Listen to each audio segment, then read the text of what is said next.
right.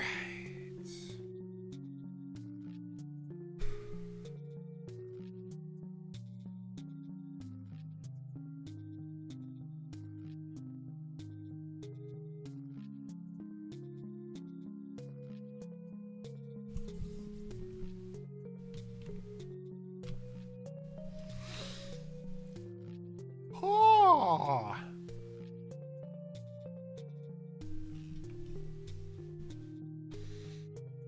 Whew.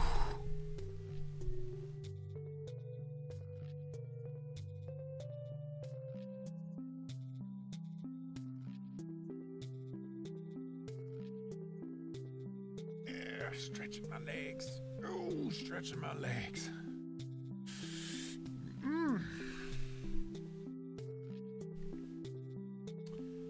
My goodness. While I'm sitting here, welcome all the VODs. The VOD folks, VOD people watching the playback of this. I know you're out there. While we wait for folks to show up, I figure I might as well go through some of the lovely mods I already have.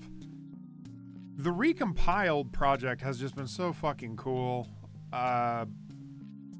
It's already amazing that when this recompilation project first came out, that like a Chad, I believe it was Mark Kirko who was helping with the project, released a version of Nostalgia 64 and Jiggies in Time to work, on the Recompiled project, as well as HD textures and stuff like that. Like right out the gate, we had some really good stuff to work with already, and it just made the whole project feel so special. Like we've already had a few Recompiled projects. In fact, the last stream, I believe it was Robin that listed, what was it, like 8, 9, something like that. But yeah, up to this point, we've had, what is it? Mario 64, Star Fox 64, Perfect Dark, which I haven't fully messed with yet. I've kind of dabbled in it, but not really, sunk my teeth in a proper way. We got, Jak and Daxter 1 and 2, which I haven't talked a lot about, but I do intend on playing those decompiled versions of Jak and Daxter just because that fascinates me, and they run perfectly on my Steam Deck. Gosh, what else is there? Oh, well, Ocarina of Time and Majora's Mask. Both run wonderfully and are amazing. All of these decompiled, recompiled projects, whatever the hell they're called, are fascinating. But so many of them I don't really know how to mess with. I don't really know how to mod in a conducive way. I can fiddle with it, and I think I'll eventually figure it out. Star Fox 64 has a real go into the games folder and then make a thing and then put it in the thing and then open the game and see if it works. And this game is kind of similar too. It has a mod folder inside the games folder. But what's interesting about it and what makes it like fun and conducive is it has a mods menu where I can go in and I can just turn this shit on or turn it off. And as the days have swung by since the introduction of the Recompiled project, there have just been tons and tons and tons of lovely mods that have come out. Things like field of view slider, always high poly banjo, stuff like that.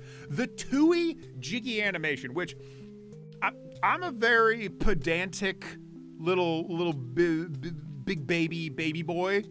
So I understand that not everyone is going to see eye to eye with me on this. But man, every time I go and play Banjo-Kazooie, I just get so impatient every time I pick up a jiggy.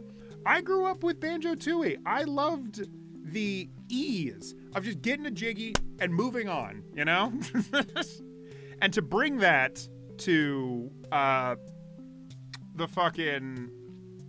Oh? Wait a minute.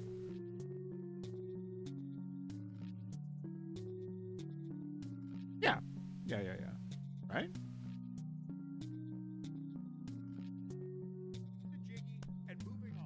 Yeah, okay. We are live. Sorry, I was like scrolling through my my deal. Yes. So to have a change like this already is just such a huge quality of life feature that I appreciate immensely. And then there's stuff like, toggle trot, exit to lair, which I just want to say, and I don't know where the hell I submit bug reports outside of, I guess, maybe the Discord.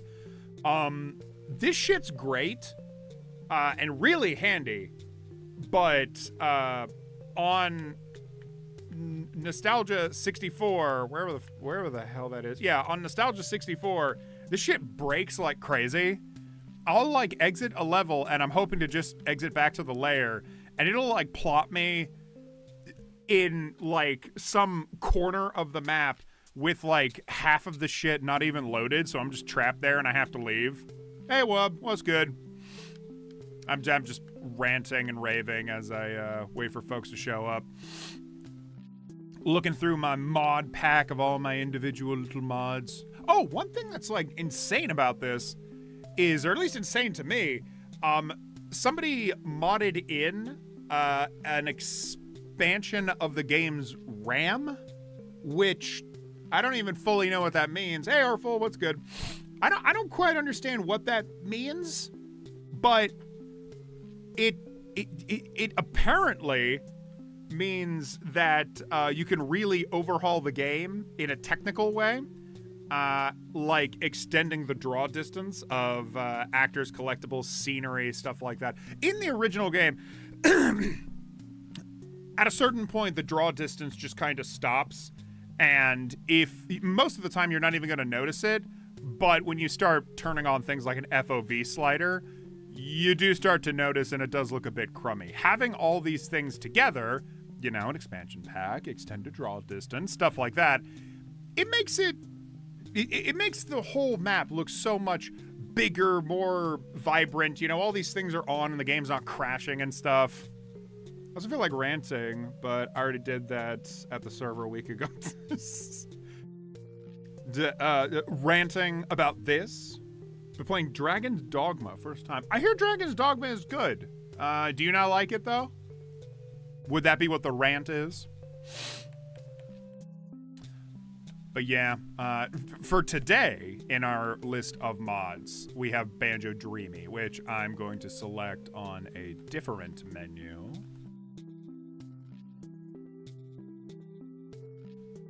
Wow.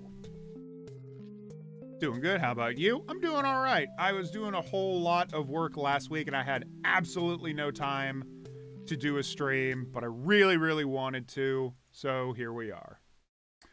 Woo! Bazinga. Get my ass in there.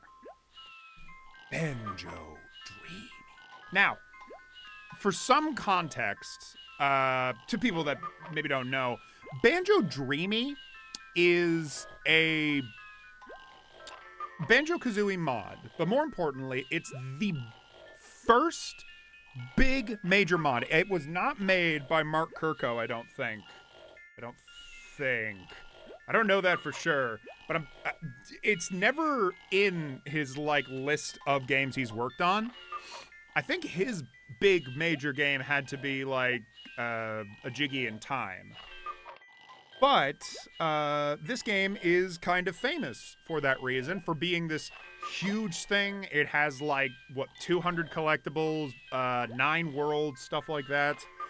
And to me, it's very special and important because on one of my birthdays, genuinely, on one of my birthdays, I was given this. This is Banjo Dreamie on a legitimate, real, actual, working N64 cartridge. This is real. And yeah, I've played this game on original hardware. And let me tell you, it's really fucking dark. It doesn't look great on a CRT TV. I had to really turn up the brightness just to see anything, and you're gonna see what I mean in a second. I think it's played better on the Recompiled. I've already done a little bit of testing, but I thought this was so fascinating to me because I got this maybe 4 years ago. It's been a little while, and I hadn't thought about this in a long time. When I heard that they had made this mod, I was like, Banjo Dreamie, that sounds so familiar. Oh shit, that's right. I've had this, and I've played like maybe a quarter of it. But yeah, as you can see here, I've done a little bit of testing. 50 notes, about like an hour in. But let us not dwell on this any further. What? Controller, what are you doing? Controller? Yeah. Controller? What? Use your control stick to select. Press it. Did I just did I just delete my fucking save file? What? Oh, I must have hit Z and then.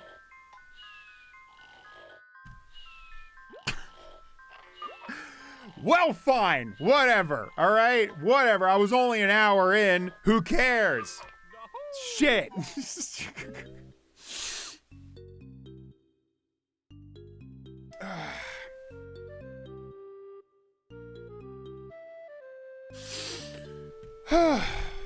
Well, all that being said, here is the start.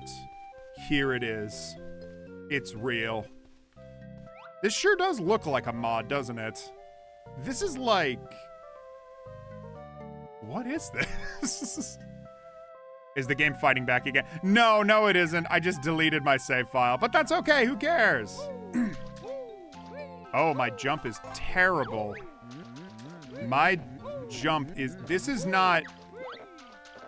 To anyone that's familiar with Banjo-Kazooie, this is not the height of your jump. This is the most, like, uncomfortable... I'm an extra honeycomb piece. Collect 6 of us, and then... oh, you'll see.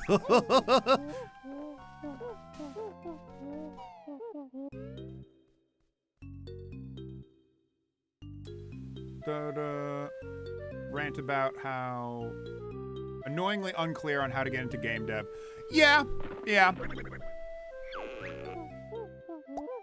This is a note door sealed by logo with one of his powerful musical notes. To open it, you must collect the musical notes from the world. The number on the door is the strength of the spell. The combined total of all your best note scores for the worlds must be at least this to break the logo spell. Wait a second. Whose magic? Wasn't Logo that toilet in Grunty's haunted house? What did we ever do to him? This doesn't make much sense. I guess we should keep collecting notes so we can get out of here. Yeah, okay. That's the major, like, weird... Fuck! Alright. That's the major weird... I can't attack. I can't attack. I can't attack. I can't attack. I can't... Tootie's fate is looking grim. It's because her brother's dim. Yeah, okay. So that's the story of this mod. You maybe don't collect jiggies? You just collect notes. And the notes open the doors, and the more doors you open, the deeper into the game you get, pretty much. Which is kind of how, like, that's kind of how Banjo-Kazooie has always been. But then they have that extra little something of collecting jiggies, too. Like, Banjo-Kazooie has always been collect notes to open doors, collect jiggies to open worlds, pretty much. In this game's case, though, it's just about opening the doors to get further into the game, which, fine by me. I really don't mind. Doink. Glowing garden. Wow.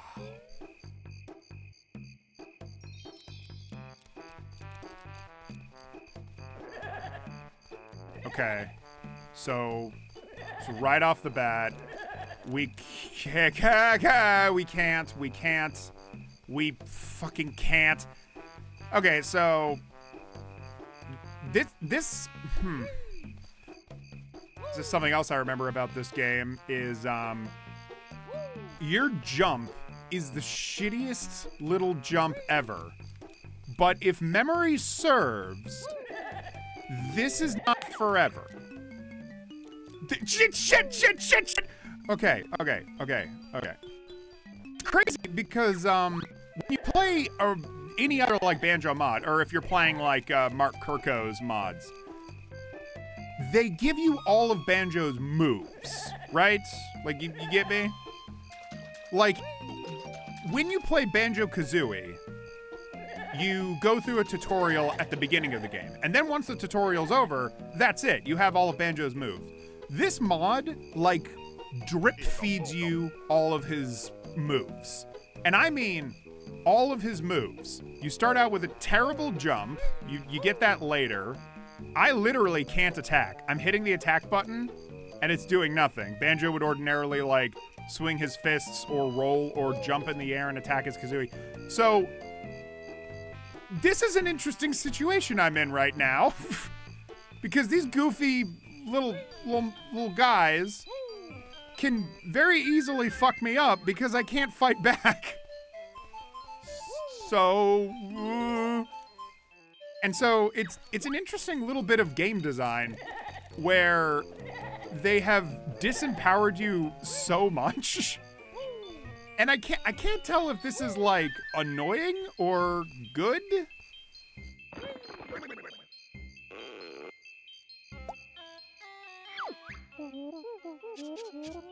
Hey Banjo, I hope you're not afraid of heights. I'm not. Tell me about flying. Not yet. Banjo, jump onto a tree, then use the control stick. Yeah, you can't jump onto a tree yet. Was that a thing in the like original Banjo-Kazooie? Could you not jump on trees until Bottles told you how to do it? Shit! Oh my fucking god. I might just die in this world. Who's the creator of this mod? I genuinely do not know. The creator of this mod is Logo? Or Logo? Is it Logo? It's probably Logo. Like Logo. Logo shit. Whoever the creator is, though, it's definitely not Mark Kirko. But fuck! Oh, okay. Oh, thank God they don't just kill you right away. Yeah, playing this in the recompiled version is great because you get, first off, that widescreen, which, you know, I love that widescreen life. But also, it's much, much brighter. When I was originally playing this on original... What? Yeah, okay. When I was playing this on original hardware, this section in particular was so fucking dark. I could see the leaves, and I could barely see the trees. It was amazing. I felt kind of bad because it was a gift that I got. You know, I didn't want to be ungrateful. At the same time, I'm like, I literally can't play this. What the hell? It's actually a little bit of controversy when it comes to when it comes to modded games on a plate of shit, on a plate of crockin' shit. When you mod games and then you put them onto N64 cartridges and then you sell them, the modding community gets kind of mad at you because doing that delegitimizes the modding scene, because reselling games like that is it is illegal. It is illegal. Now, how many people care that it's illegal and instead, you know, they just want their games on like original hardware? It's case-by-case basis, isn't it? Still, though, I didn't buy it on a cartridge, so I'm safe. Probably. Fucking ghosts. I hate these fucking ghosts. I hate these fucking ghosts. Oh, oh, oh! Oh, let's go. Oh, let's go. Come on, Bottles. Give me something else. Give me attacks. Banjo, it's time for you to learn the claw swipe attack. Yes. Luggo. That sounds like an insult as I read it now. Luggo? Well, it's the name of a toilet, so it's probably an insult. Just try it, Bottles boy.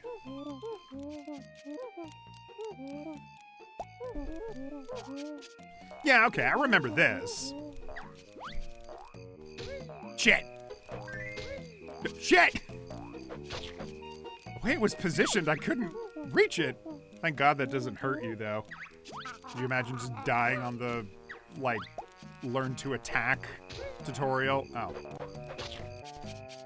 Wait, what do I do again?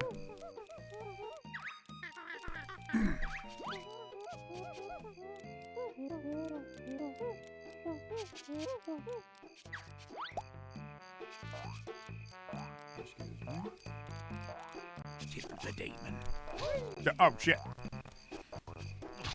All right, yes. I got the roll.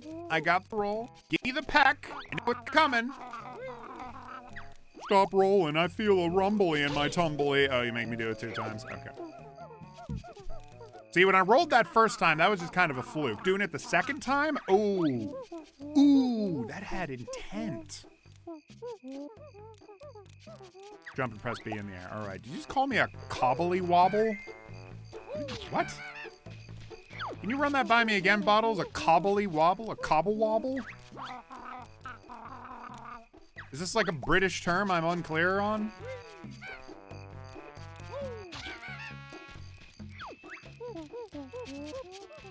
I've learned all the basic attacks. Fucking thank God. The thing is, though, that still doesn't help me. I can kill these ants, but the ghosts can't be defeated unless I have, there we go. Unless I have, what is it? Gold feathers, which I do not have. Okay. At least I can get up here. I don't know how... I hate my jump. I hate my jump. Oh, it's fine. I know for a fact that the jump gets better. They're just disempowering the player so that they can fucking suck penis for money. Okay. Up we go again. It is challenging. It is, like, genuinely. And I'm trying my hardest not to use cheats because the Recompiled project does come with cheats. I think I want to use a few of them when necessary. Like, for example, there's actually a speed up mechanic, which is really fun to do, especially on really big maps. I think I'll just do stuff like that, though, for brevity's sake.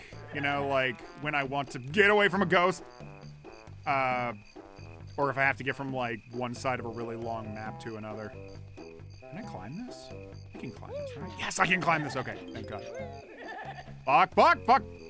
I don't know how many notes I actually need. Shit, wait, there was... Here. Okay, yes. Get up there. Oh my God, Banjo. Get up there. Banjo. Okay. You were doing so great getting up here the first time, and I was just ranting away. All right, here we are. Look at this. See, it's stuff like this that, even though this game can be really obnoxious at times, it's designed like this that keeps pulling me back. What is going on here? We're out in a forest, but then there's like a chain link fence and like lights plugged into a big outlet. The creativity on display is very amicable. Oh, that's a good... I just did that instinctually, but that's a really good way of getting a little bit further. Whew, okay. Oh, I gotta get that. Come on. Yes. Oh, and then there's one more. Oh, and the fucking ghosts are gonna grab me. Oh, okay. Let's try that again, gamers. Let's try that again with the worst jump I've ever seen. My God. It's the type of thing where I don't even remember Banjo having such a shitty jump in the original game, but I think he did. I think this is absolutely accurate. I think he had like a terrible jump at the start, and then you had to do the tutorial to get to get to a point, oh my god, where you had a normal, the regular normal jump along with the hover. Okay. I'm just freaking out because of the ghosts. The ghosts are far away. It's fine. Okay, all right. But fuck! All right. Shit! Get my ass up there. Get my ass up there! Banjo, please. Banjo, please. I'm doing pretty good this way. All right. Round 3. See, this part is fine. I line up the camera easy, and I just right here. Kind of the challenge. Don't be intimidated by the ghost. Just go. Just go. Yes, yes, yes, yes! And it's as easy as that. And it's as simple as that, gamers. Gamers, rise up, all right? For once in your damn life, rise up. Rise up and lock in, gamers. Is that it? Is that all I can do? I can go to number 2, I guess. Yep. The jump is dreadful. That jump is the worst shit ever. It's so infuriating.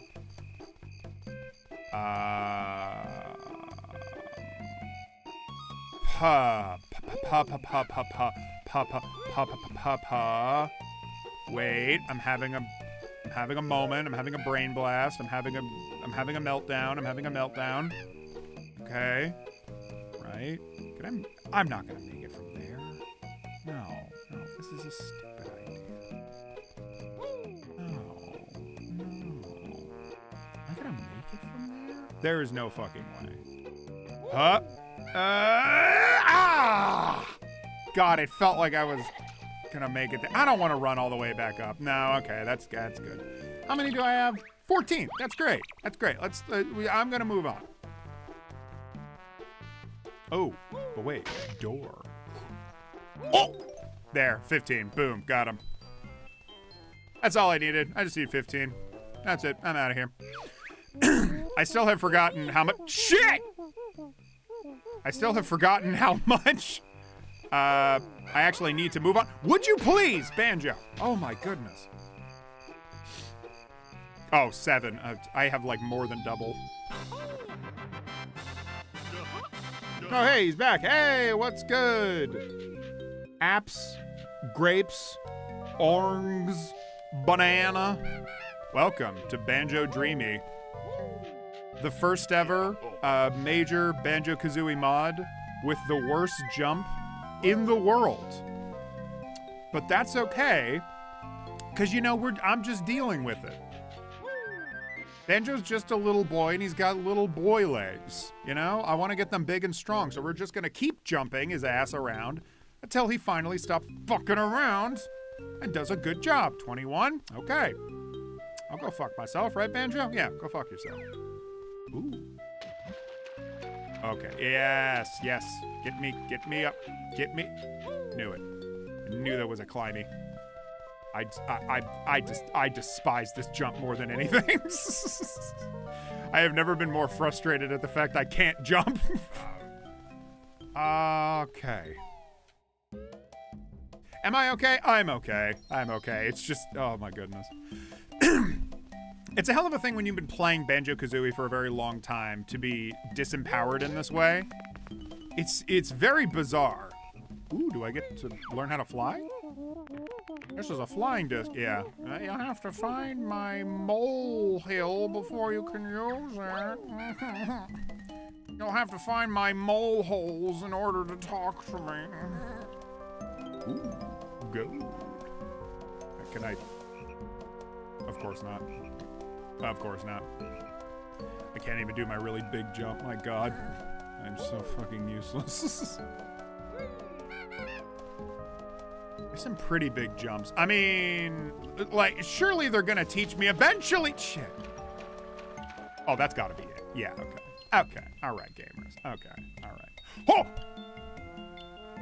That's a mole hole. That's a mole hole. That's a mole hole, and this is a pad. And I'm just gonna make it to the pad because I'm the ultimate gamer. Also finished another game earlier. It was super short but very engaging regardless. Also had a really fucking depressing atmosphere and endings. What, would you say that you prefer games that have sort of grim, depressing atmospheres? Is that something that you gravitate towards? Something like Signalis, I guess, immediately comes to mind.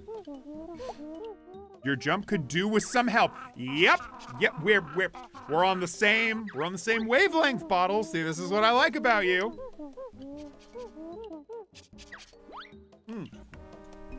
Oh, is this jump?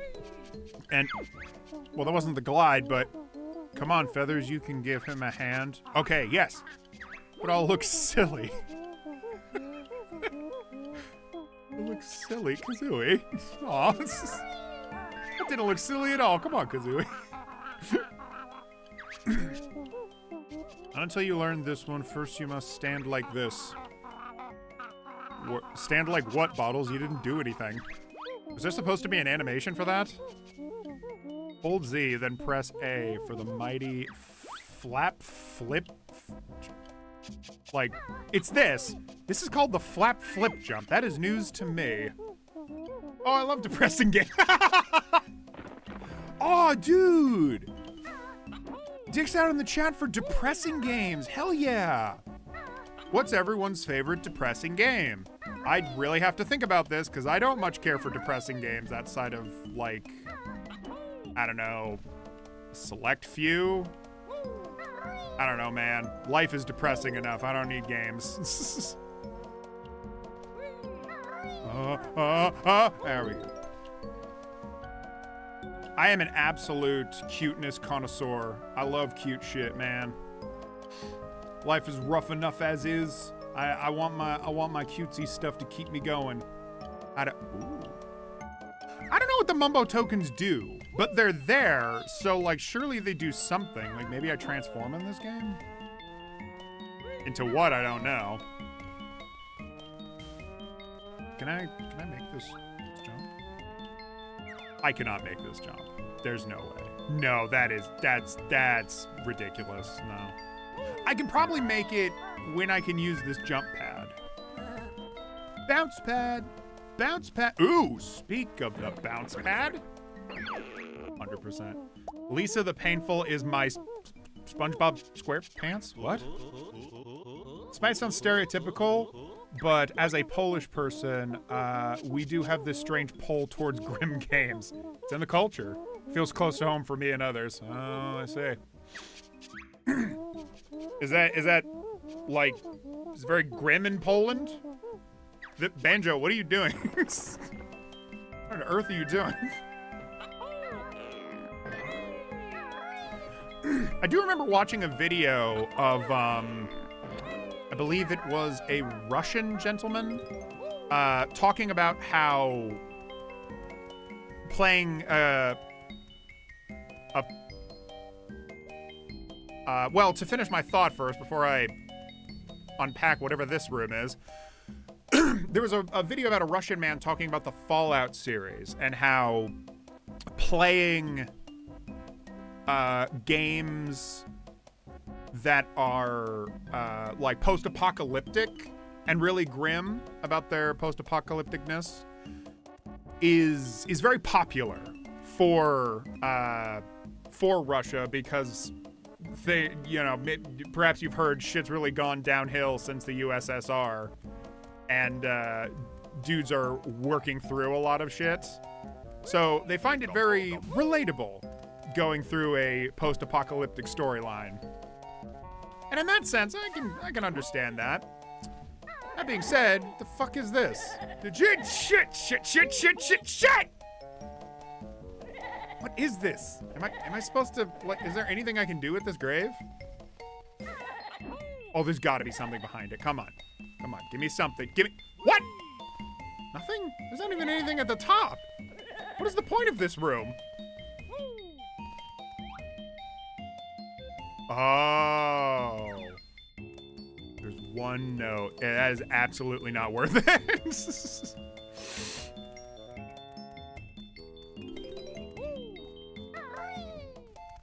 All right, shit. Oh, wait. Maybe I can do that thing that I said I was gonna do. Use the bounce pad like Sonic. Where am I at with notes? That's not helpful. Twinkle tunnels, flowing gardens, dreamy depth.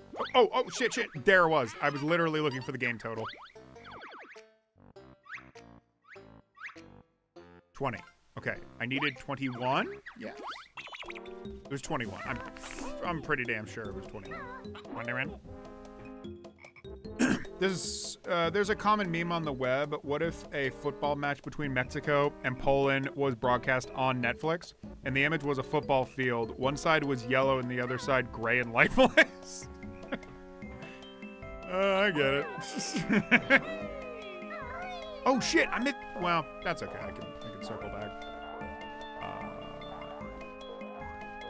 Actually, instead of circling back, I will just come straight back.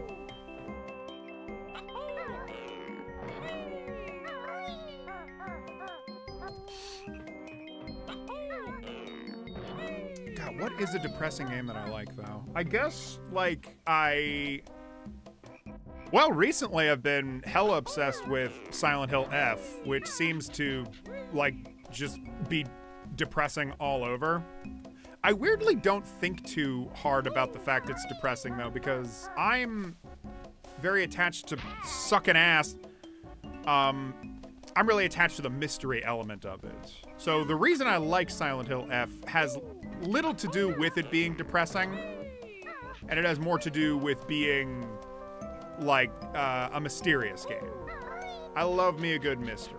Really love a good mystery. And when it genuinely makes me think, like, what the fuck is going on here? Something over there. Oh my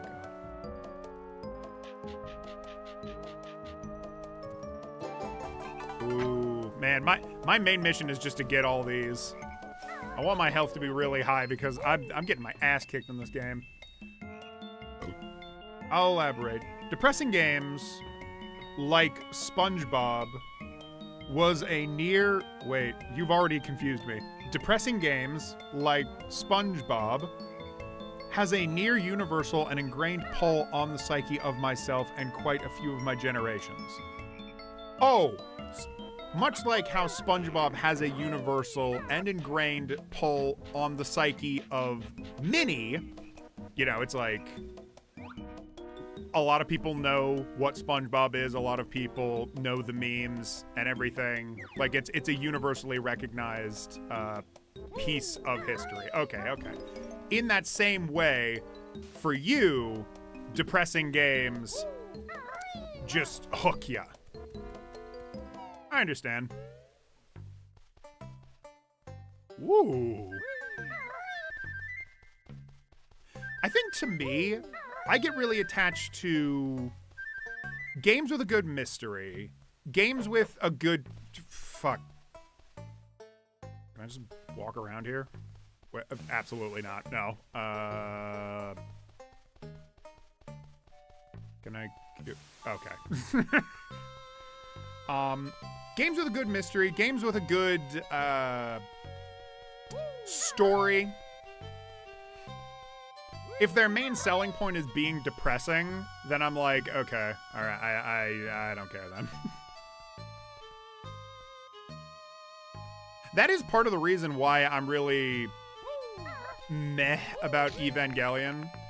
That's one of those depressing animes that people just adore because it's such a downer, bummer, fucking, oh, what's the word for it?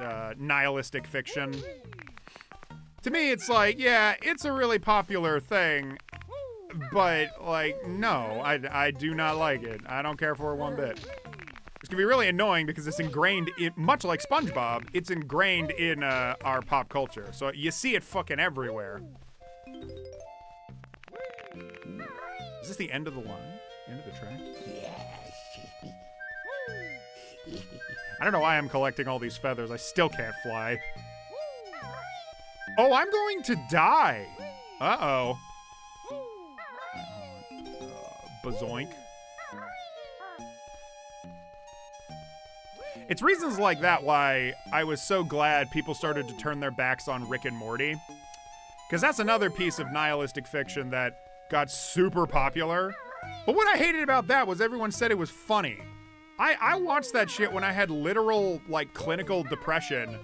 Because people told me, oh yeah, if you're feeling, like, really, really upset, you should watch Rick and Morty. It's, like, the best show ever. That shit, like, made my depression worse. And I got mad at everyone that recommended it to me.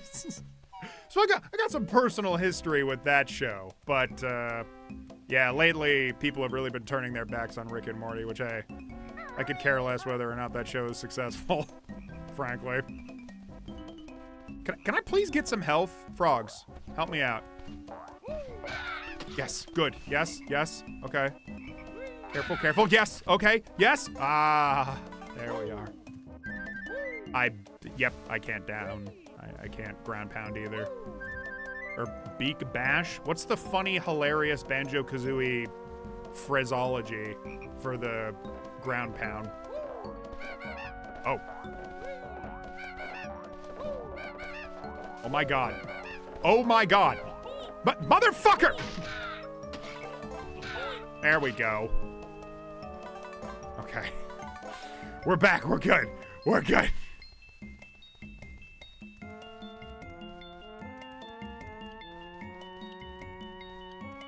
Man, not having all of your abilities, it is a fascinating world to be in, let me tell you. I suppose this is just classic game design, though, disempowering the player. That's probably why this was so popular, too. It's the first of its kind, sure, but this was very smartly made, clearly. The person who made this, whoever you are, had a great sense of, like, gamer psychology, which I really admire. Fuck. I think this is what I'm supposed to do. I almost had it there. Shit! Oh my god. Oh, that does make things difficult. That's fine. Boom. Okay. Yes. Okay.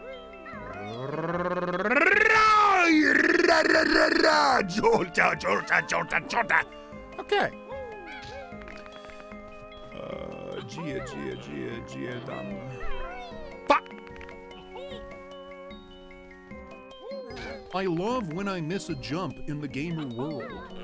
Because that means I get to keep playing. Fuck!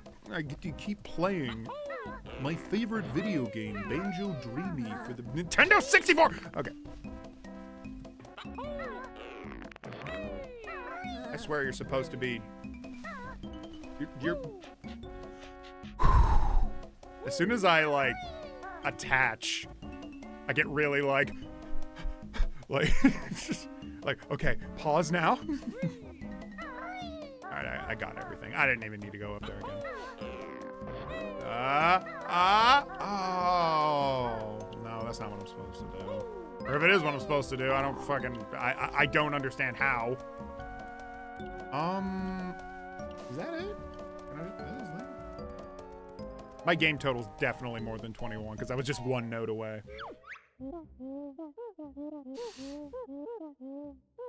Oh, dude, people told me about DDLC. Oh, Doki Doki Literature Club. Yeah, damn. I believe I was spoiled on it too.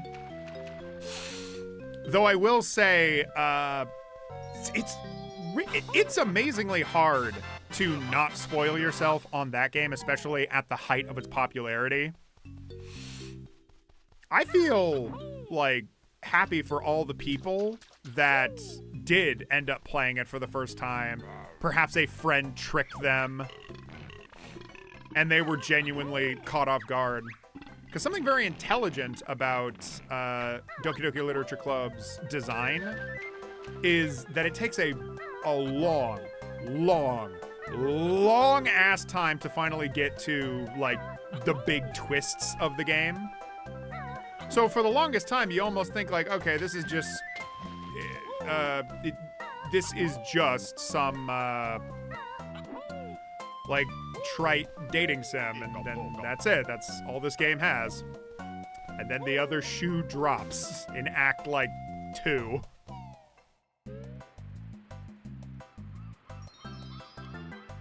Also, someone also told me to watch the movie Smile if I were feeling down. Horrible time. Is it a... So they told you to watch a movie called Smile if you're feeling down. Is it a funny movie? Did you find it funny? Wait, am I not... I opened a door earlier. I must be able to open doors. This is not a glitch, right? Yeah, okay, I just can't open these doors.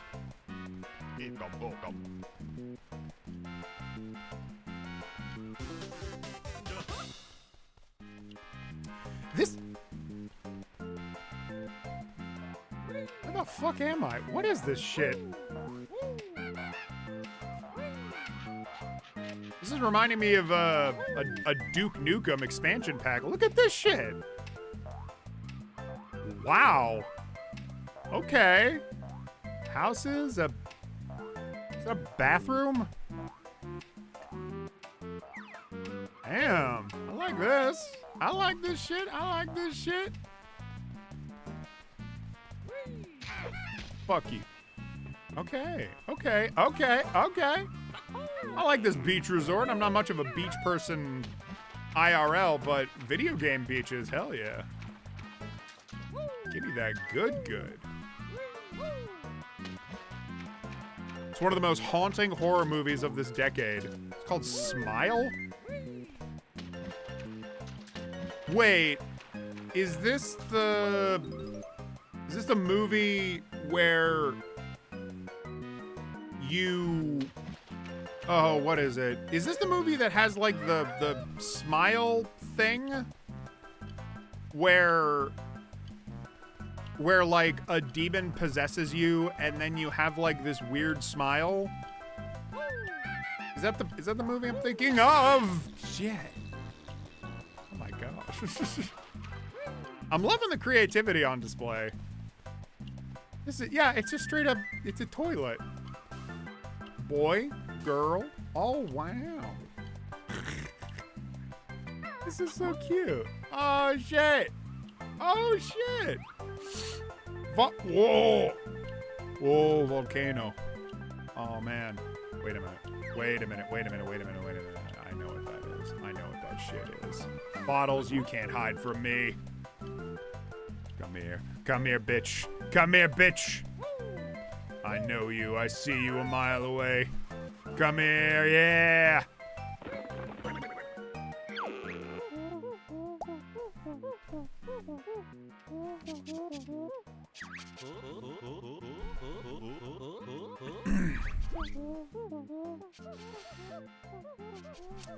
Hold around with the... I wasn't even listening. Is this hold and then what, like shoot? Or... Oh, is it the gold? Is it... Oh, fuck. Okay. Okay. All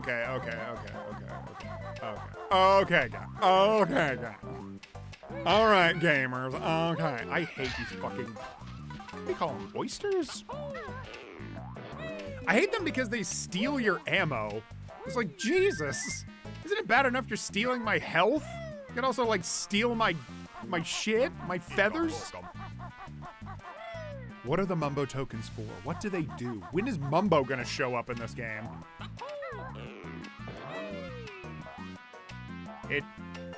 Yep. Oh, okay. Spreads by killing the host in front of someone and passing the trauma and itself along. And you have to kill someone with a witness to get rid of it. Okay. Kind of reminds me of, oh, what's that movie? Is it called It Follows? That one was pretty good. It had really great cinematography. A lot of people talk about It Follows, though, so you've perhaps heard of it. That one, if I remember correctly, the curse gets passed along every time you have sex. Am I insane? Is that not the plot of It Follows? You have to have sex with someone to pass on the curse. If that is indeed the story, that is really funny. Can I not get on this? What? Why not? This is bananas. This is absolute. What am I playing? Donkey Kong? This is absolute bananas. Okay, well, how do I get up there? I feel like... Can I just jump up there? This seems too high. Oh, okay. you just gotta cheese it a little bit. You gotta cheese it a little bit. Okay, this is probably a steep climb. That's why you had to learn the Talon Trot. All of these moves in Banjo-Kazooie have names. And, like, I never committed these names to memory when I was a kid. Okay. How high can I not go this? There's definitely shit up there. Whoa! Whoa! Okay. Okay. Oh, this is... Oh, come on. Can I... Oh. How is this shit working? You saw me. I was like running along the edge of it. Jeez. Oh, come off it. Oh, come off it. Oh my god, I actually made it. I did not even believe for a second I was going to make that. I just tried my best. Okay. Badoink. Bazoink. Okay. So you can walk on these walls? It's like a 90-degree angle. Oh well.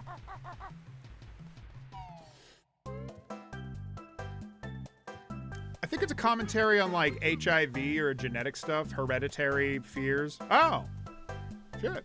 Hey Mario, what's up? Well, I just came in and saw the laws of physics being broken. Yeah, what the fuck was that?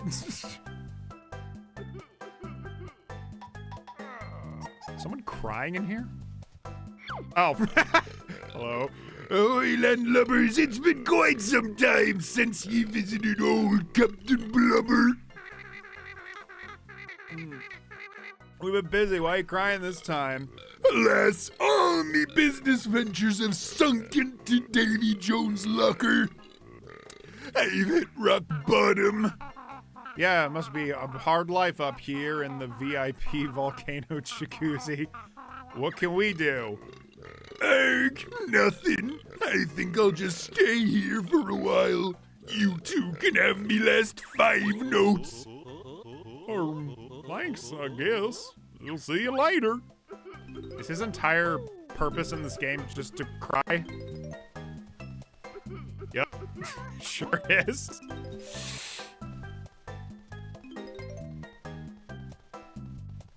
Okay, so this hat is Gruntilda's, I assume. Who's the crown?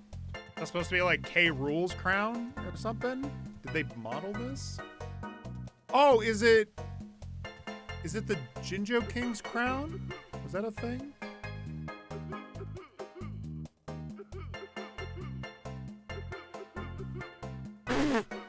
Captain Blubberbeard was one of your hear me outs?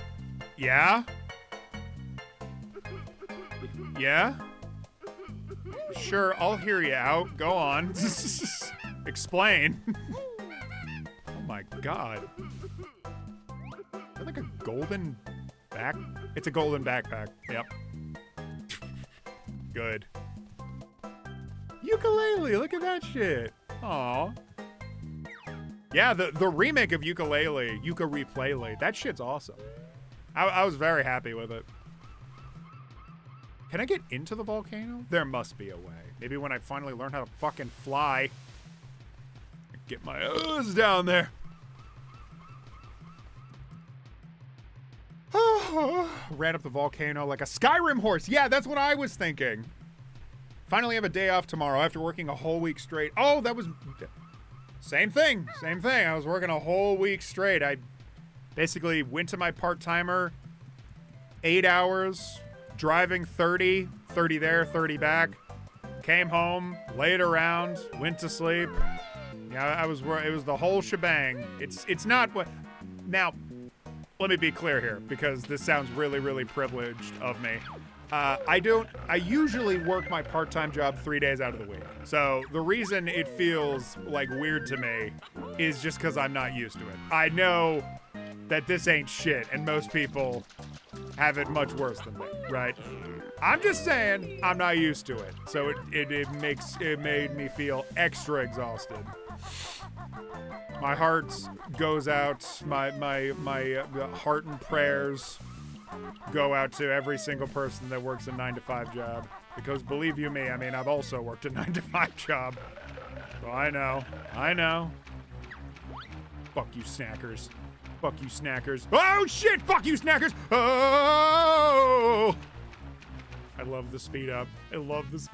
This is something that, like, you could do before, and I was, like, completely unaware of it. Fuck you!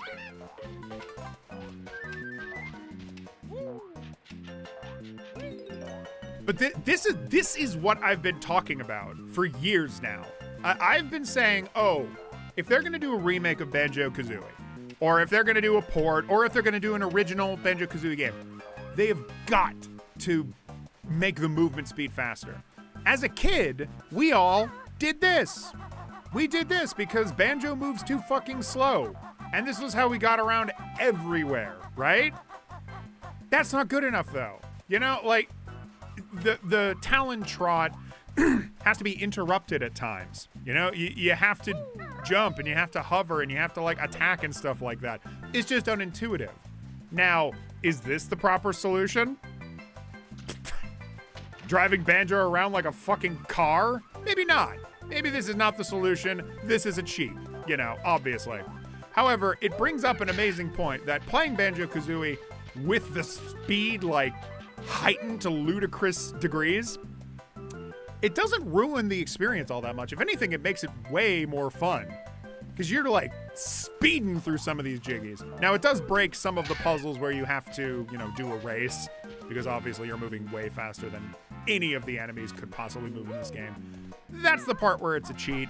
But it's, come on, like, so many collectathons have put in a little something something that makes you move faster. Whether it's like Tinykin, you have the bar of soap that you slide on. Jack and Dexter was a little bit awkward, but they were giving you like cars and stuff just so you could get around the really big map. I believe Ratchet and Clank started doing something similar too. Donkey Kong Bonanza, you can like make surfboards and shit. Like they give you a million different ways to traverse the map, and they give you fast travel in that game. So in a collectathon, you fucking suck dick and you get $1 for every second you're sucking it. Excuse me. In modern day collectathons, a big thing people need to add is heightened speed. You know, that's my take on modern day collectathons. Oh my goodness. When can I fly? Is this not the world where I learn how to fly? I want to know so bad. I want to be a fly boy. Or else I'm gonna die, boy. Fuck! Oh my goodness. Okay.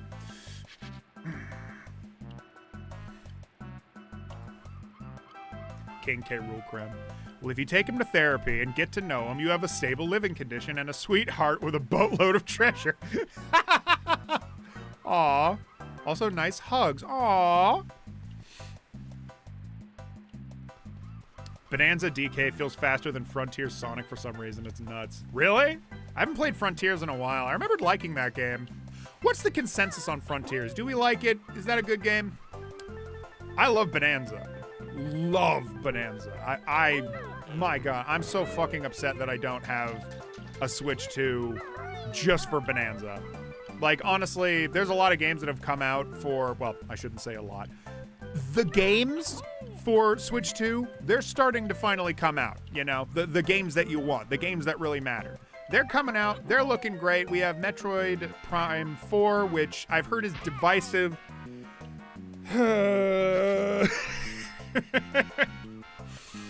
Which I've heard is divisive for some people.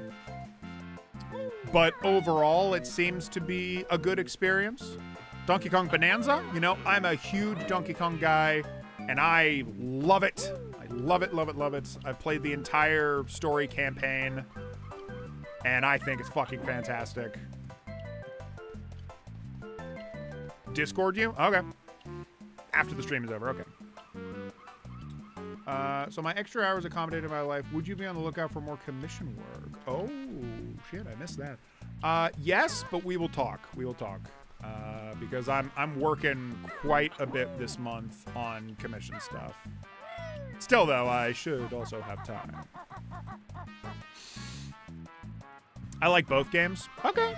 You like Frontiers and you like Bonanza. Fuck! I love sucking. I love sucking on camera in my fucking live stream. Go live and I just suck. Let me take some water real quick. Hey there, Atomic Jitters. Going back a bit on your thoughts on Eva, I watched the OG. Oh, have you been here the whole time? Oh, well. I watched the OG TV series and the ending, and while some truly horrible shit happens, the crux of the story at the end of the day is about friendship and trust. See, that's not the impression that I got from the story. Like, the ending of the TV show, and to be fair, I haven't fully remembered how the movie goes. I'm told that the movie is a bit better about this. The way the ending goes is you're just listening to Shinji. I guess spoilers, but even then, it's a bit incomprehensible. All right, hold on, I need to focus. Please. Okay. Woo! Okay. All right. Yeah. So the way the story is with the last few episodes of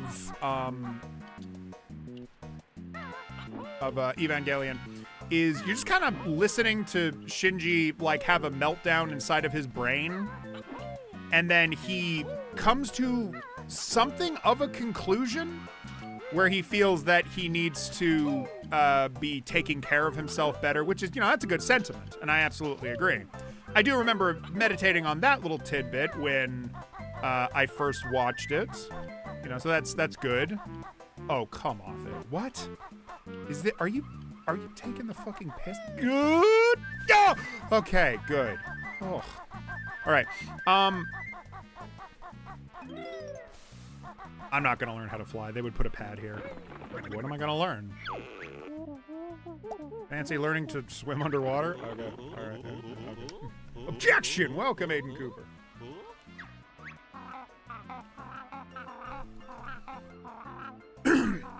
Frontiers is a good game post-updates. Oh, okay. And people hope a Frontiers 2 can iron out the little problems and expand on things. But Sonic almost never does sequels anymore.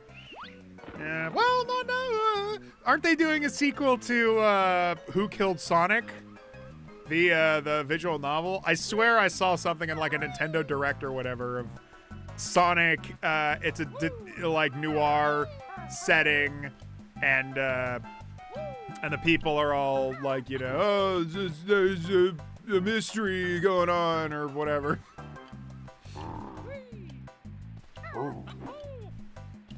Anyways, let me finish my thought before I go anywhere. Yes, to my understanding in Evangelion, it felt as though Shinji's whole character arc was purely him having a talk with himself in his mind palace. Fair enough. But the conclusion he comes to is I need to start working on myself. I need to begin, like, protecting myself and, like, actually thinking about my own feelings instead of being so self-sacrificial. That's definitely true. Problem is, that's the end of the show. Like,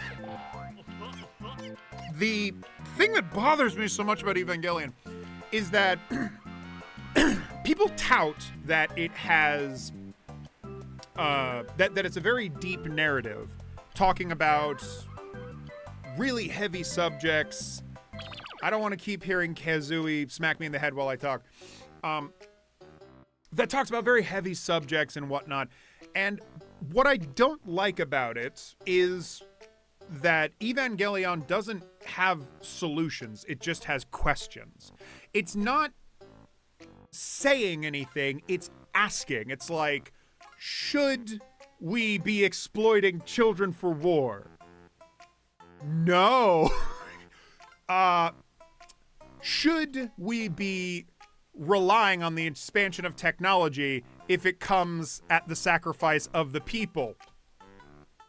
No, maybe. I don't know what their, ideology is, because the show ends abruptly, and then we end up on a ball, and everyone's clapping and saying congratulations, and that's the end of the fucking show.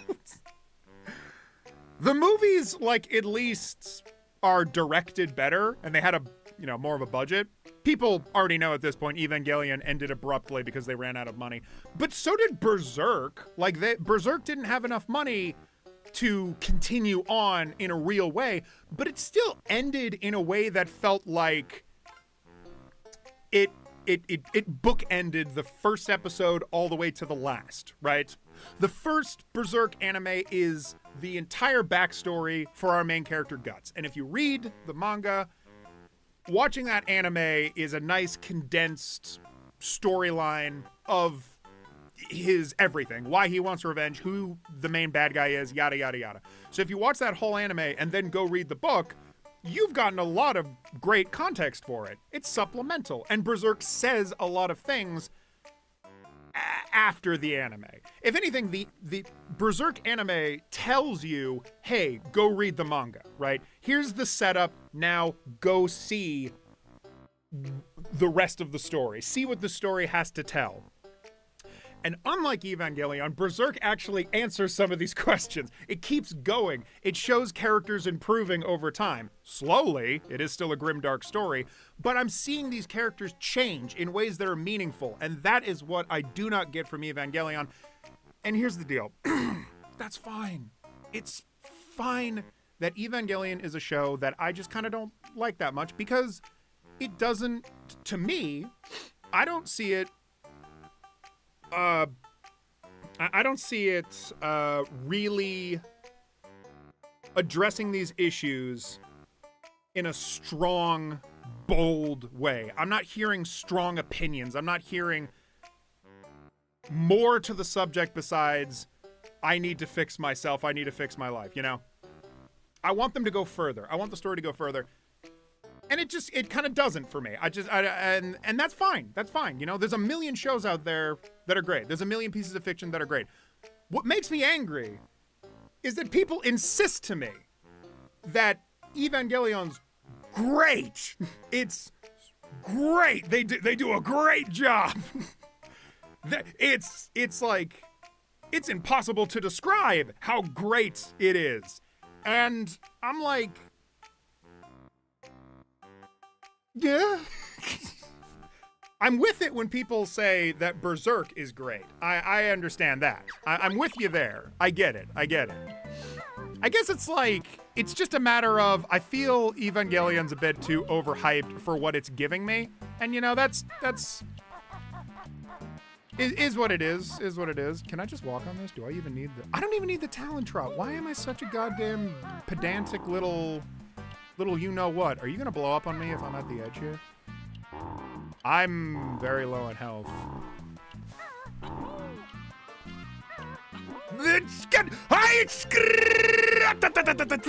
Okay. Hey, baby. Come over here. Okay. Now then. Okay. Are you gonna hit me? Are you gonna blow up? Fuck! Are you gonna hit me? Are you gonna blow up? Fuck!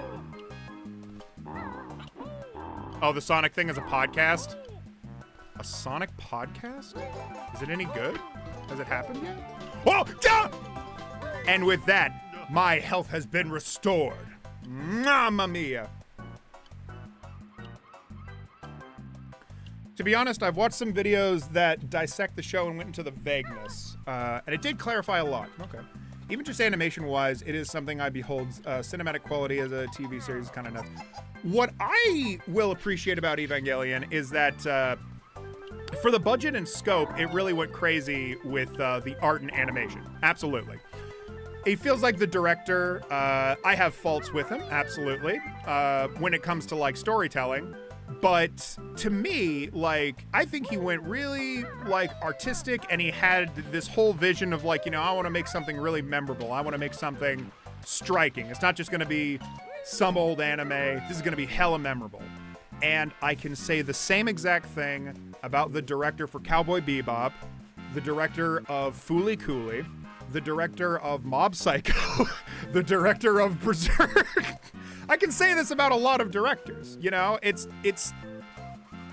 don't want to devalue Evangelion if it's a special anime to people. It's the fact that people talk about it like it's the best shit ever. By the way, when was Cowboy Bebop the best anime ever? That's another one of those that's like a little overblown. I'm just saying. Cowboy Bebop has lovely, lovely music, vibes, visuals, all that. The story, you know, like, the story's fine. It's pretty good in isolation, especially, and it's great for, it's great at expanding these characters out little by little as the show goes on. But I don't know, like, the ending of it it's more style than it is substance. Goodbye. Okay. And that can be a little disappointing, but again, at the same time, at the same time, that's okay. It's okay, you know?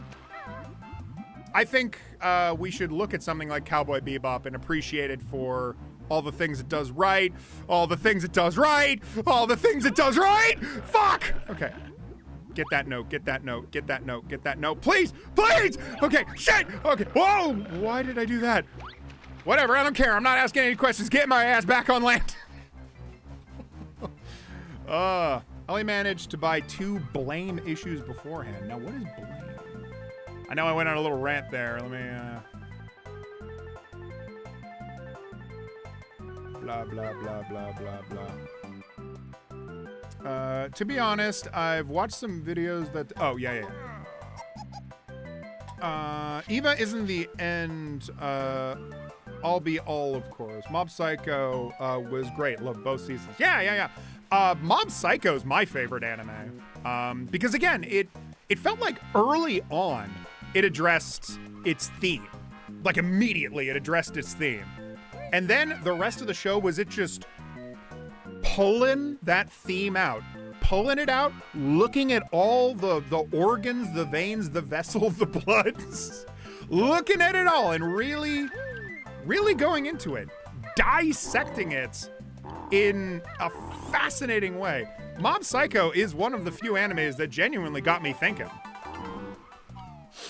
It changed my life in ways that Evangelion probably changed your life. So that's the deal, you know?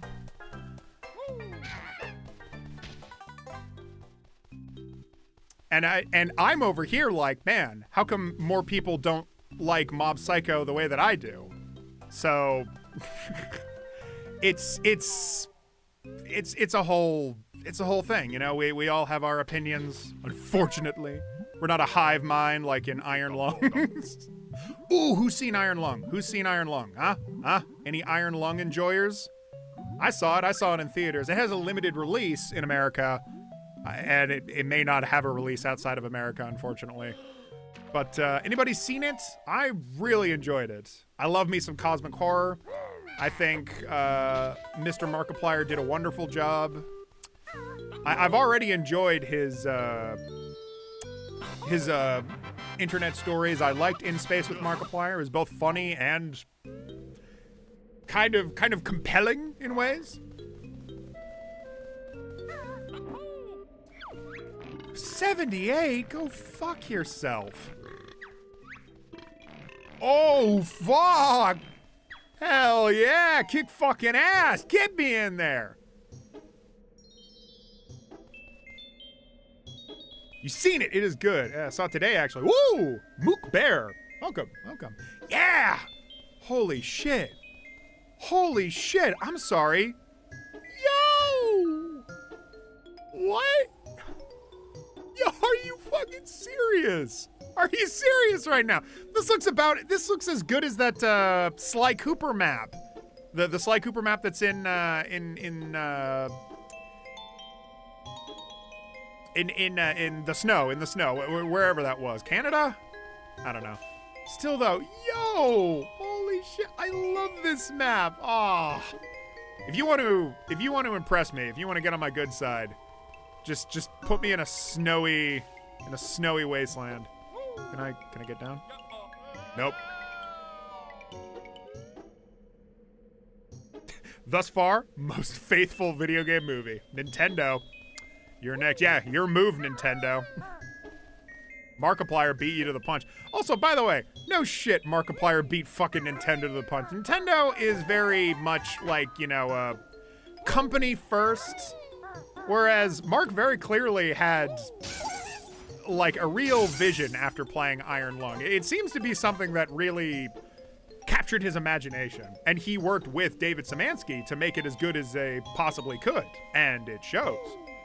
I love watching reviews by people who don't watch Markiplier, but they do love David Szymanski. Those reviews are the most interesting because they're very invested in his world, and I love to see, the passion from them, being all like, oh man, I can't believe that I suck. Ah! Okay, I'm okay. Negative self-talk. It's fine. It's fine. It's totally normal. It's fine. It's fine. It's totally normal. It's fine. It's fine. It's totally normal. Yeah. Oh, hey. Jolta.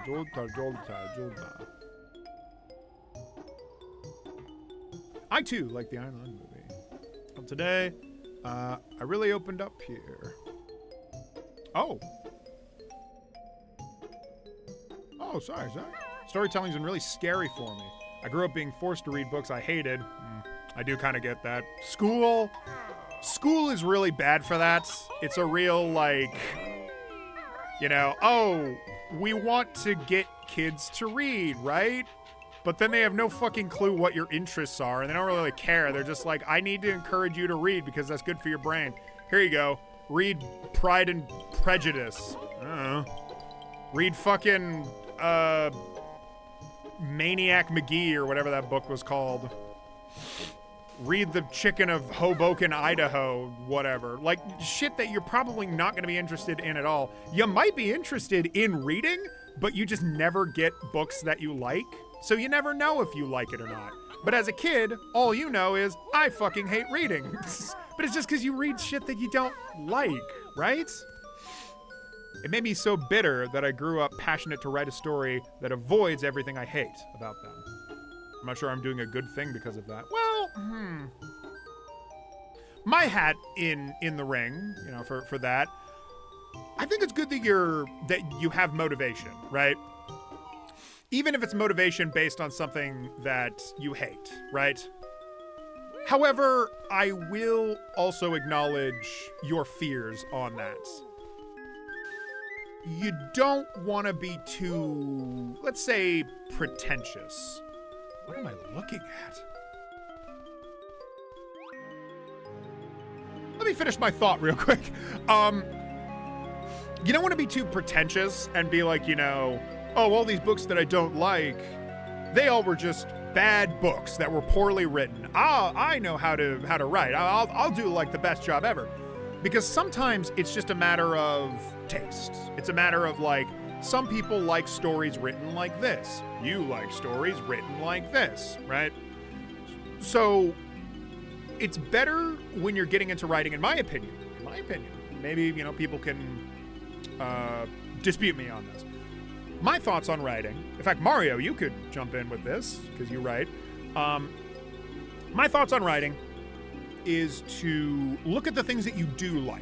Look at the things that excite you, whether it's like a horror movie that freaks you the fuck out, or it's like an action movie that is so fucking awesome that you think about it for like the rest of your life. Really inspect those things that you enjoy, that you really love, and figure out why do you like it? What is it about it that's like so cool? And then do that. Make things that you enjoy, right? I came to realize when I was in film school that I love writing and making fantasy. But in film, you're really limited if you're making stuff in live action. You need a really good budget, or you need to be really good at making special effects on your own to do fantasy. And so I was like, fuck that, I'm gonna get into animation. And eventually I picked up a job where I was making a comic for a guy, and now I'm really good at making comics. And now I am writing and producing a story that is a webcomic. So it was a matter of practicality, and it's a matter of my interests. I stuck to, I want to make fantasy. No matter what. However I get there, I'm gonna make fantasy. I don't fucking care. To write something out of spite might be the motivation that you need, because you have a different brain than me, you know? That desire to avoid the things that you don't like could be the thing you're the most passionate about, and that will give you the energy to push through the difficulties of being creative. My streams are always like, I just like talk to the audience for a long time. It's like I'm barely playing the game. I really opened up here. Yes, sorry, Web. I missed your comments. I'm sorry. I'm not avoiding you on purpose. It's just big wall of text. I try though. I try to get to everyone, especially if they're opening up. I know how it feels to be ignored when you're trying to be vulnerable. So, yeah. Anyway, thus far most faithful. Depends on how you channel that energy. Right? Yeah. Not wanting to do something as crappily. It can be strong justification for your work. When I first got into fanfic writing, I built my first real work on the basis of wanting to do better than the work I was writing for, or writing from. Cowboy Bebop, I keep thinking back at that dude in one episode that has all his old hardware to read an old VHS tape that showed the past of Faye, only for Spike to not notice and ignorantly break. Yeah. That was a legendary episode. My first fanfic that I put effort into was a fairy tale fanfic. Fairy tale, by today's standards, is notoriously mid, and I wanted to do something in the fairy tale that I felt wasn't done well. This was Buck Bumble. Oh, that? No, I think this is an alien, but it does look like Buck Bumble. I see what you mean. I think Buck Bumble has like black and white. This is just like, or black and yellow. This is just yellow.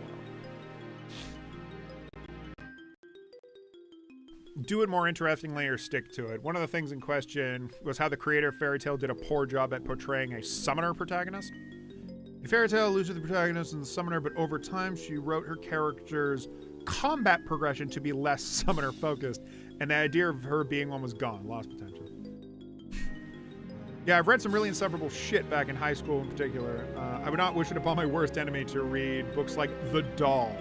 God, I fucking despise that book. I've never even heard of it, but I assume it's something specific to your neck of the woods. Now then. Fuck is this? Also, do I hear a chicken outside? This is just a straight up alien. I was in like a frozen tundra. What's the theming here? I was in a frozen tundra. I come in here. This looks, the architecture looks Aztecian. Are you trying to tell me that the aliens were Aztecs? I can't even do anything with this. I just have to leave. Wait. Maybe I learned down pound here. And then I can go down there. Ooh. Let's go. Here's a short summary for this trash book. A 35-year-old doctor in the 1800s fantasy is about marrying a 12-year-old...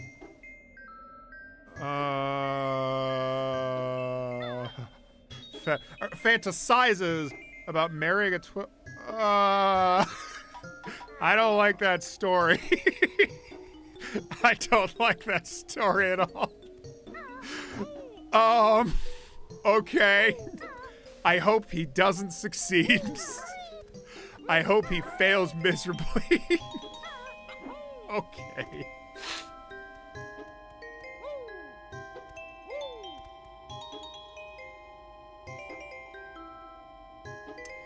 Damn.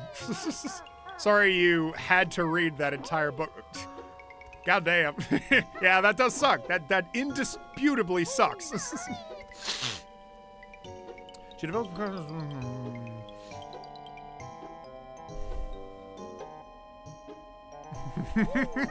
Yes, remember to follow the age of consent, children. Like, and adults, mostly adults.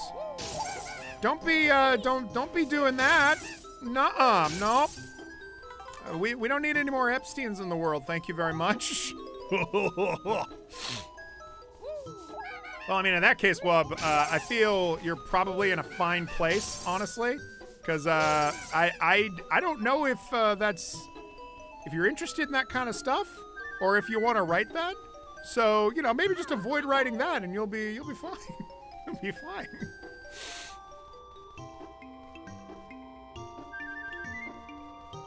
There's got to be something up here. There's got to be something at this fucking tip. Oh my god. Okay. All right. I'll go fuck myself. Right. All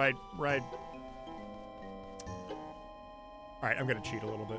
What's up here? What is up here? Nothing? Really? Huh. By the way, I have a float ability. I'm not using it though because that is hella cheating. And I don't know. I want to experience this game as it is. Things like the speed up are more for like brevity. Like in case I'm running around somewhere and I'm just, it just like takes me forever. I suppose you could say it's cheating to, like, back when I was swimming in the lake getting away from crackers. But, I don't care, because I hate crackers. I will give myself a pass on that one, because I hate avoiding crackers, even in the main game. Oh, shit!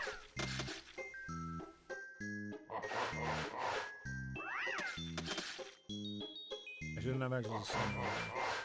From my memory, every book I've read is practically the same. Not the 12-year-old, but how nothing happens in these stories. I see. So, like, the rest of them are what? Like, boring? Sounds like... Jesus! Fucking Christ! Holy crap! Okay, alright, damn!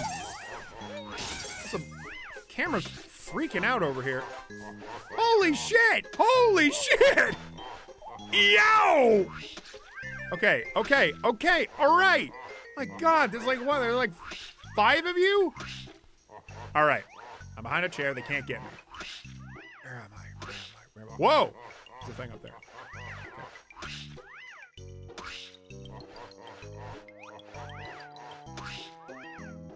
Okay. Ooh, that looks like a climbable thing. Fuck, okay.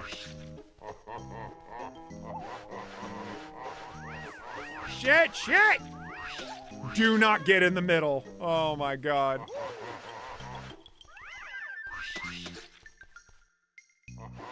Holy crap.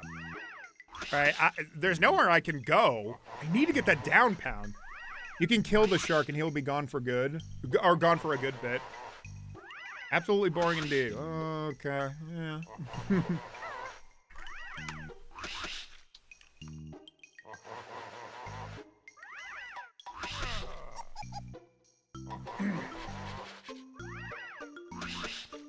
Ah, physically handicapped. Yeah, he's got the pacemaker in his chest. Ah, you're talking about Bernard. I made a comic of Bernard. I know you can kill these guys, like, for good. All right, hold on. I think I'm safe here. Okay. There's this shit, which I don't know what to think of this.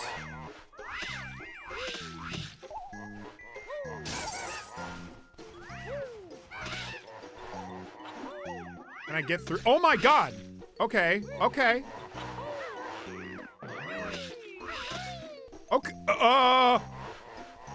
what am I doing? Okay. Up here? Okay. The camera's dreadful. My god, I can't see what's like in front of me. I can't control the camera here. Usually you can, but the game has locked it in place. Holy shit, I'm just running around. I'm like, I don't know where I'm going. Oh, there's probably something here, yes. Fuck! Oh, shit! Okay, that's fine, that's fine. Shit, oh my god, lucky there. Okay.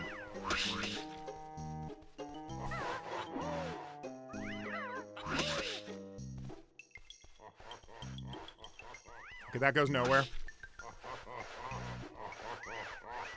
I can't even, like, stop and look. What's over there? What's over there? Nothing? Okay. What is up here? What's the point of being up here? Oh, bounce pad. Bounce pad. Oh, okay. Oh, I'm out of range. I'm out of range. They've turned off. They've disabled. Their brains have shut off. Good. Okay. This is all for one note. This was all for one note. There's one note in this whole ass room. Fuck it. Okay. No, because I can go here. Okay. Camera. Can you please? Oh, wait. Oh, no. There's glass in the way. Fuck. This was all for one note. Fuck this game. My God. Jesus, that was the most stressful room I've ever been in. That was for one note. That was for one note. Oh, go fuck yourself. Where do I learn the beak bash? The butt slammer, whatever. I'm dying. I'm starving. I need the butt basher, please.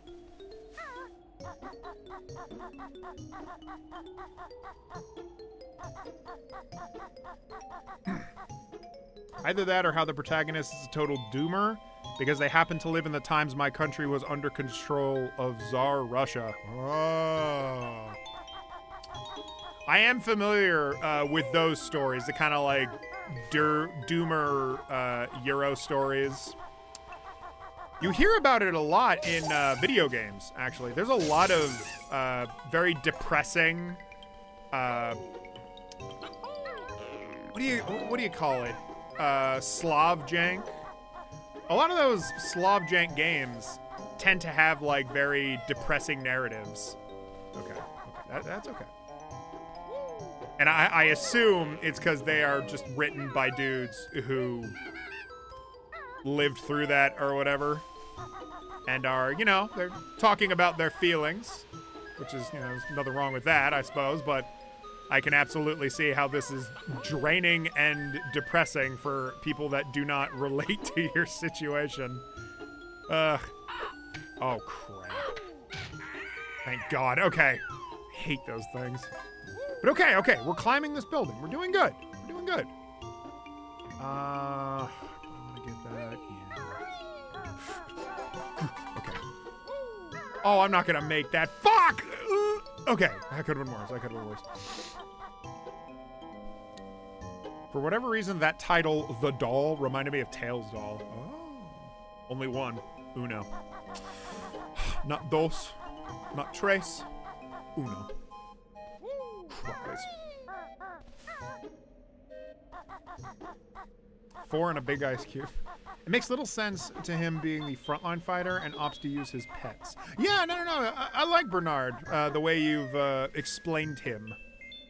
The fact that he relies on his pets in a way kind of reminds me of, what is it, V from Devil May Cry 5. I like to think of him using his pets in that way. As a matter of fact, I think you described him that way. Like you used V as an example.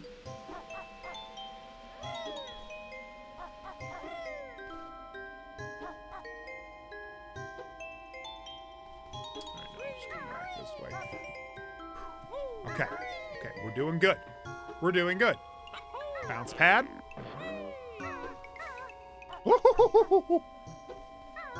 And there it is. I'd like to learn a move now. Is it not here? Wait, whoa. Oi! Oh! What is that? What the hell is that? How the hell do I get over there?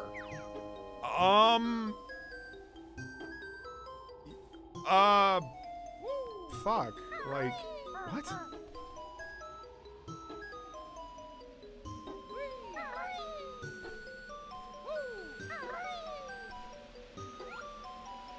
Yeah, like, for real, how do I get over there? There must be like a flight pad or something that I'm forgetting about. Damn.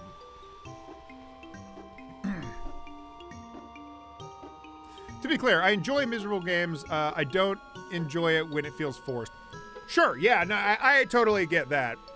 There's like good writing that can feel really miserable. And then there's like bad writing where it feels very trite. Like they don't know how to make a sad story feel creative, I guess. My brother, there's a little thing about me. My brother really enjoys what would be classified as disturbing films. Films that like just go out of their way to be disturbing. They're uncomfortable. They talk about like, you know, lots of like weird taboo subjects and whatnot, etc., etc. I'm sure you've heard of them. The Possession is a pretty good example of a mainstream disturbing film. Even then, I don't think my brother would say like Possession is a really disturbing movie. I think to him he would just say it's very good, you know. But he's shown me plenty of these movies, and you know he likes them. Fair enough. All right, I don't want to diminish that in any way, of course. However, I feel like there are movies that are disturbing, and that's kind of all they've got. Like they just wanted to make an edgy movie.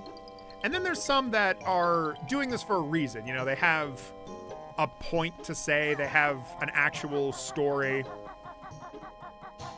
And here's the difference, here's the deal. A lot of people out there, they don't even want good writing. They just want to look at some shit that's hella disturbing. Or upsetting, or depressing, you know? And they know that it's not, like, super good writing or anything. I remember somebody telling me about Rick and Morty.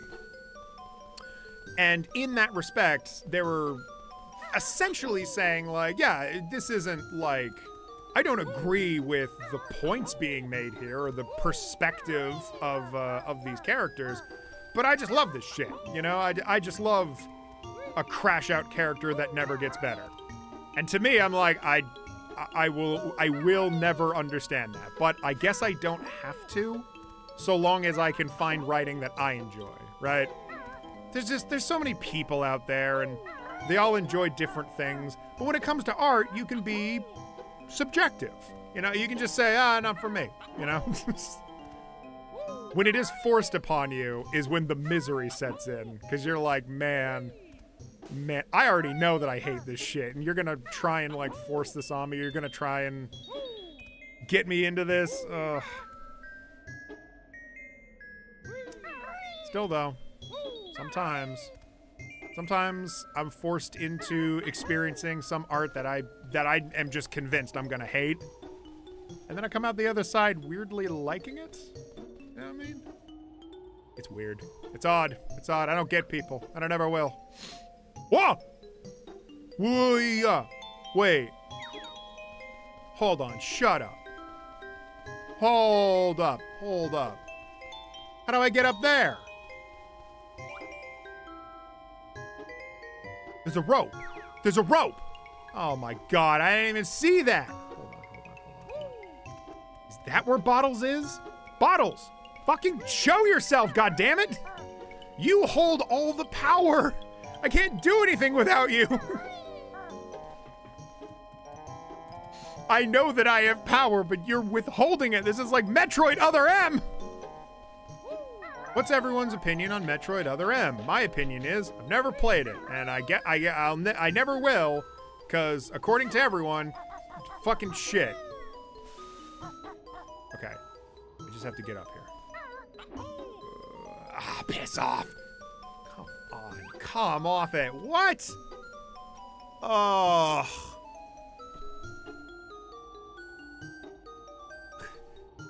was a spring pad, like, maybe. Come on, what? Nonsense. Fucking nonsense. What? Whoa. What? This cannot be intended play.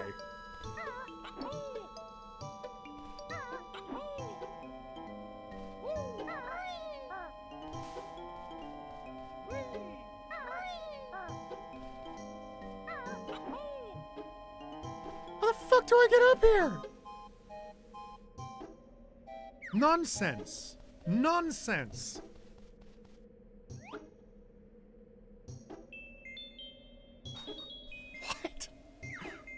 What am I supposed to do? What? Hold up. You bought a... Oh, Orphle, you got a Steam Deck? Hey. Very nice. Very nice.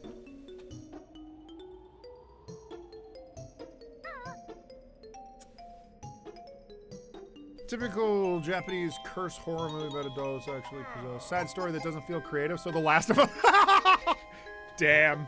Please, game, learn more moves. What the fuck is happening? I want to learn another move, and I'm positive that it's up there. But what is this shit? What am I supposed to do? There was this one book I had to read where the protagonist had the opportunity to kill the Tsar in his sleep. And he doesn't do it for whatever reason. I'm fucking screaming. What?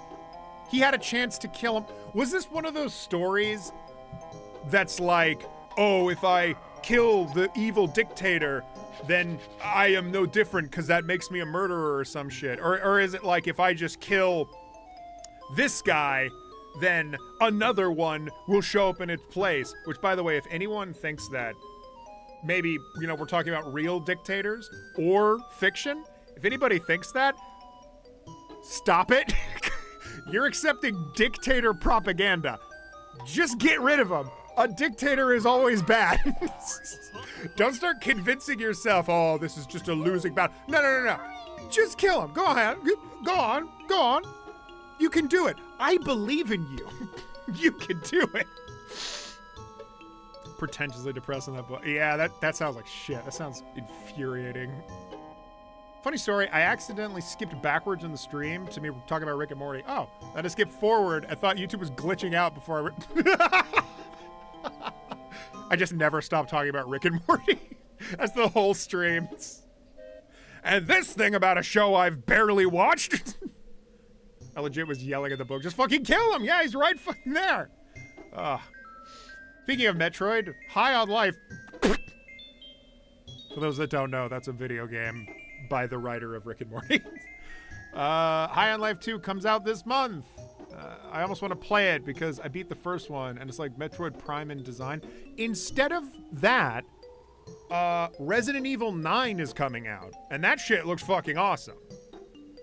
Just saying, you could get High on Life, which is like a generic shooter that, in my opinion, is really not funny.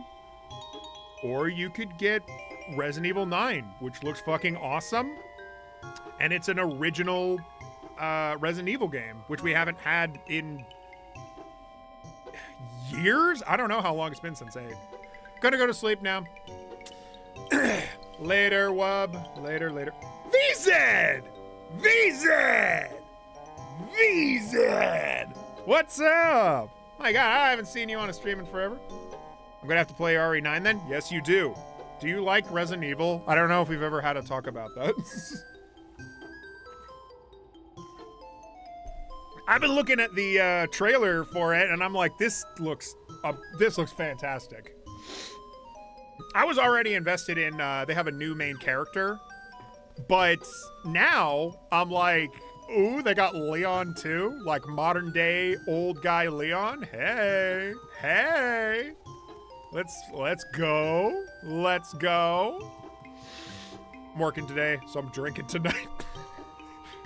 Or you work today, so you're drinking tonight. Hell yeah. Well, welcome. I do like Resident Evil. Do I like Resident Evil again? Okay. That sounds like a yes, but maybe it's complicated. It's one of my top 3 franchises. Fuck. All right, so it is a yes. and it's very uncomplicated. Let's go. Oh, also VZ, that, or shit, did I leave a comment on that one video? That review that you did for, and I can't believe I'm forgetting the name of it, the cozy game about the warrior that has to like slow her life down, because she's like trapped in a forest that basically is forcing her to slow down. Whatever that game is called, my partner really enjoyed that game, and I showed her, I showed him the video. I'm getting all like twisted up because I'm thinking about the protagonist. I showed him your review of that game, and he had and he liked it. He liked it. He did agree with your kind of complicated perspective on it.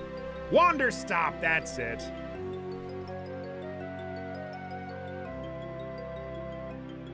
I'll have to try Other M to get some opinions on it. Oh, so you haven't played Other M? It's, from what I've been told, the story sucks and like the gameplay is worse. So I just don't even bother.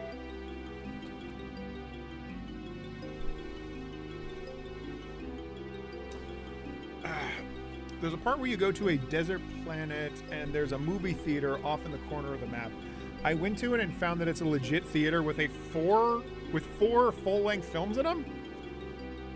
Oh. That's kind of neat. But seriously, I'm going to use RE9 as an excuse to use my PS5 because my PC is aging about as gracefully as something not aging so gracefully. Guys, go watch VZ. He's got a lovely channel. The name of the channel is VZ. It's a very easy to write and memorable name. So that's, you know, he knows how to pick them. He knows how to name them. Glad to hear it. Yeah. I've been keeping up with your reviews for the most part, I think. I try to be a good supporter and support you on Patreon and whatnot. I hope things are going, you know, relatively well. I know shit's pretty crazy everywhere. You don't live in the US, so you don't have to directly deal with stuff going on, but you know. It's all right. Wait. Did I see a rope? I'm just going insane. How the fuck do I get up there? Nonsense. At the theater, you can watch a 1990s horror film called Demon Wind, and in the front row are 3 random aliens. It's a Mystery Science Theater reference. That's kind of clever. I'm so glad they introduced handles, because my username was not so memorable. Wasn't it? Oh, I'm an idiot. What was your user? What was it before? Was it like the VZ show or something like that? I do not, but I am functionally unemployed still, so I'm very by the seat of my pants these days. Oh. Editing the new video right now even. Ooh, fantastic. Guys, support VZ. He is so fucking smart and still is making like game analysis videos, game reviews. Okay, I am going to leave this level and I'm going to look for the fucking flight pad thing because it's not in here. I'm just going to believe that it's not in here. Bottles, fuck off. Where are you? Bottles, show yourself, goddammit. Where are you? I think I'm right about this. I think you need to unlock the pad because half that level is inaccessible unless you have a flight pad.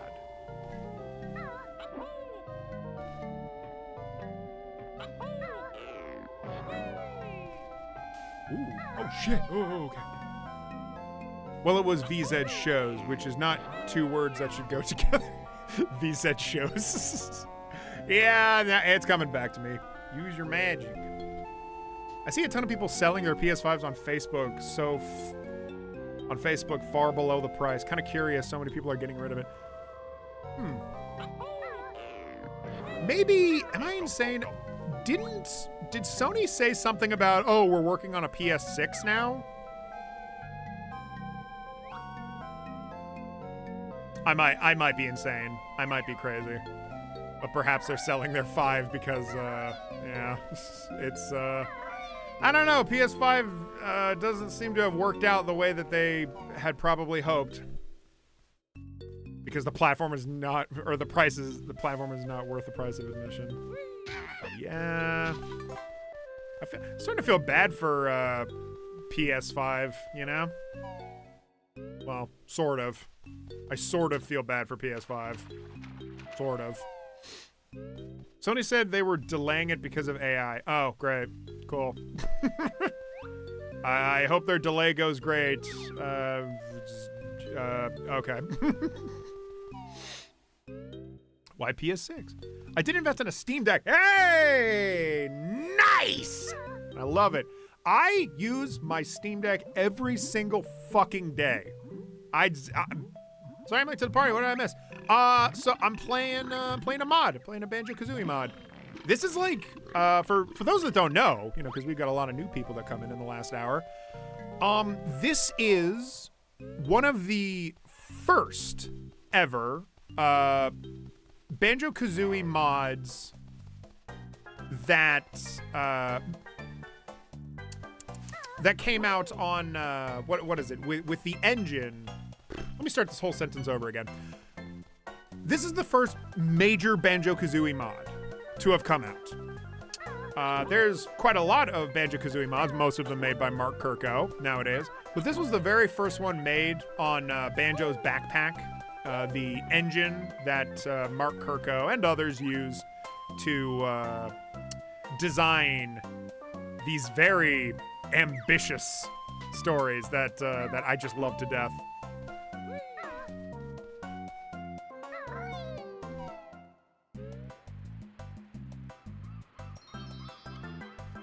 All right, I am on a quest. Where the fuck is Bottles? Where the fuck is Bottles? And where the fuck can I learn how to fly, you bitch, you absolute clown? There's one over here, right? And there's one where? There's this thing over here, but I was over here already.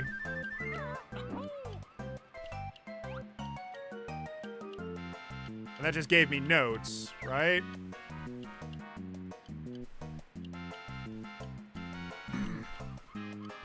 Yeah, I cannot go any further until I know how to fly. So where the fuck do I go? Oh, wait, ooh. Oh, I need one of those. Yeah.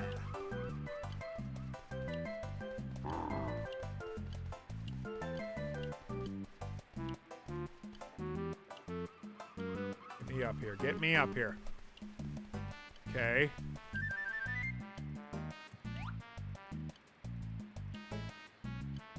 Oh. Up there was another Bottles, but oh. Now I can swim underwater. Oh shit. Is there something here?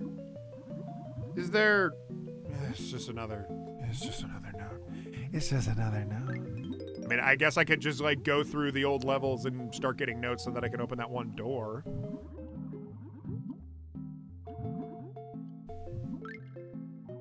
Five looks to be an even bigger wet fart than 4. I buy consoles so that I can play games, right? Like, not a lot of people, I don't think, that people are going to invest a lot in the Steam machine. You know, like, what was this again? Oh, this was swimming underwater. Yeah, press the swimming underwater. I don't think like a tremendous number of people are going to invest in a Steam machine, but I am, because I don't have an easy way to play AAA games. My computer is pretty decent. I recently upgraded my processor for like personal reasons. My other processor was dying.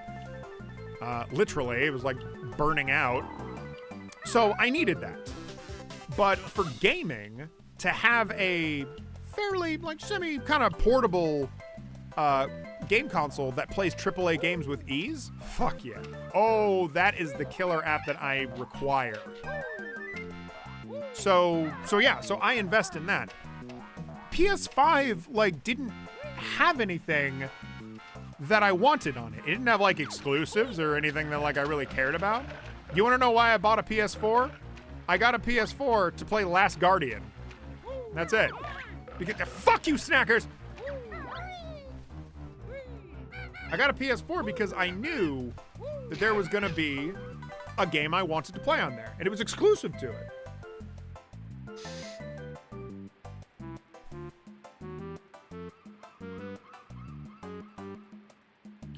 My PS5 hasn't turned on since I played Sly 3 in April. Oh, wow. Funny how the platform is a dust collector, and yet Sony is continuously releasing sales numbers that it's selling gangbusters? Damn. Sold my PS4 quite fast and stuck to PS3. Yo, that's such an interesting thing. The PS3 is a much more interesting console to have right now, because there's a lot of really, really great games that are only on PS3. They're still only on PS3. Isn't that fucking weird? Like, Metal Gear Solid 4. How do you play that? Well, there is a way to emulate it, but in my experience, it's been kind of crummy. What's a solution to that? Well, you get a PS3. Yeah, I've been in here. You get a fucking PS3 off the internet, and you get Metal Gear Solid 4. That's what I did, or rather, I never got rid of my PS3. It's the same one I've always had. Still, though, like, having a PS5 around, it's like the only reason you'd have it is to play AAA games in like a stable fashion. What am I thinking of? What's the words I'm thinking of? A lot of games that come out on PC, there's no guarantee that you're going to have a PC that can run that's going to run a AAA game, you know, especially if it's a AAA game that's really trying to like push the graphics. You just don't know. You don't know if your computer is like good enough, if you need to like upgrade it or something. I literally couldn't play Alan Wake 2, even though my friend gifted it to me. My friend gave me the money to buy Alan Wake 2, and when I bought it, my computer couldn't play it, so I had to refund it. That's depressing, man. The reason you get a PS5 is because you know, oh, well, they've tested this, so theoretically it's not about to break on this. Now, there's exceptions to that, of course. This is modern gaming we're talking about, and a lot of games come out half-baked, and they need patches, and that's bullshit. But it should theoretically run on the console, right? So it's like, that's the only reason to get a PS5 these days, is because you know for a fact that the game should run fine on the console, right? It should be a stable experience. Which is why I'm going for a Steam machine. I just have the inclination it's gonna be like having a PlayStation 5.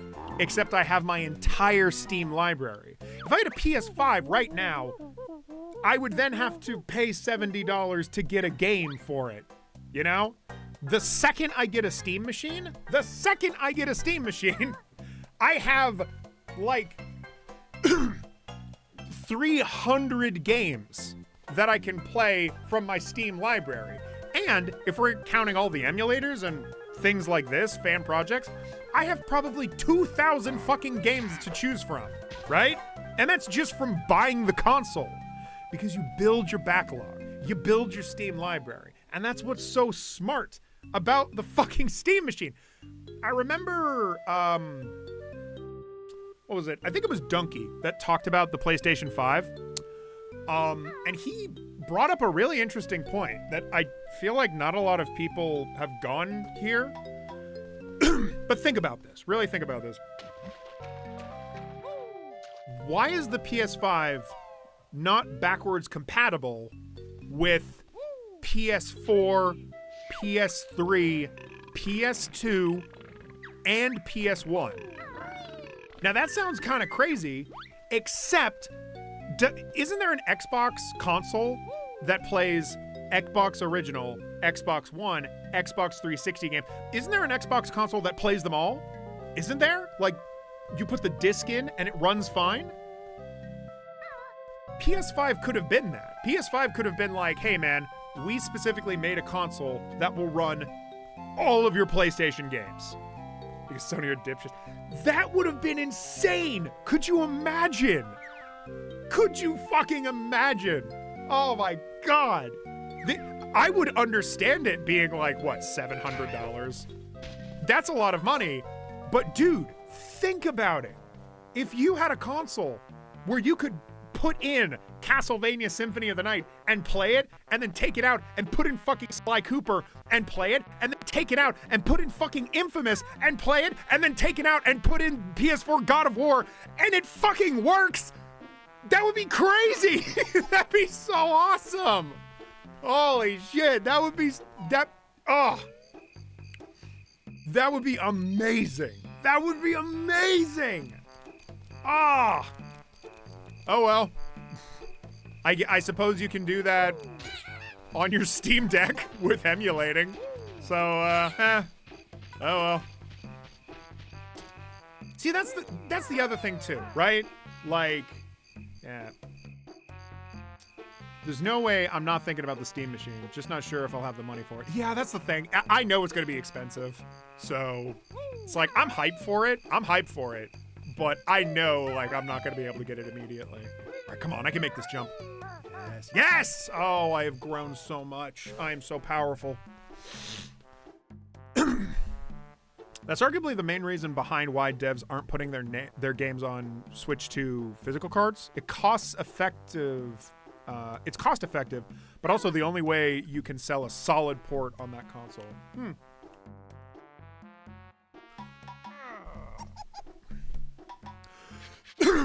The first couple fat PS3 iterations. Yeah, they could play PS1 and PS2 games with an Emotion Engine chip on board. Yeah.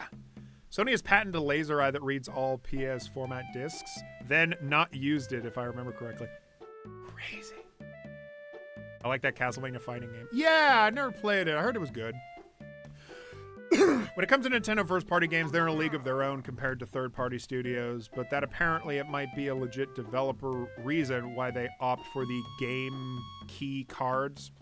I gotta stretch. I've been standing for a while. Oh. Hang on.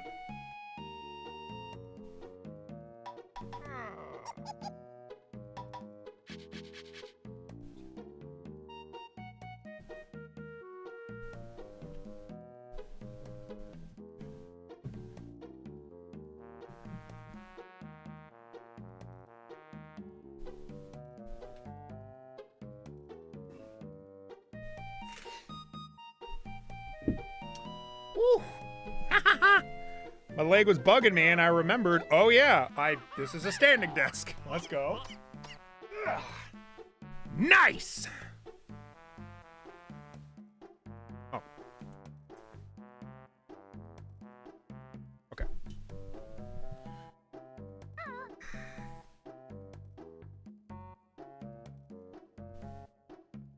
Right, just a little bit.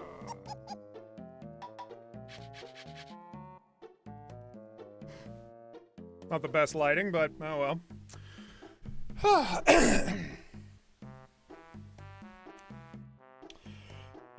They snoozed out on that possibility, and they lost it, I guess. Also, hi, Artsy Dragon. What's good?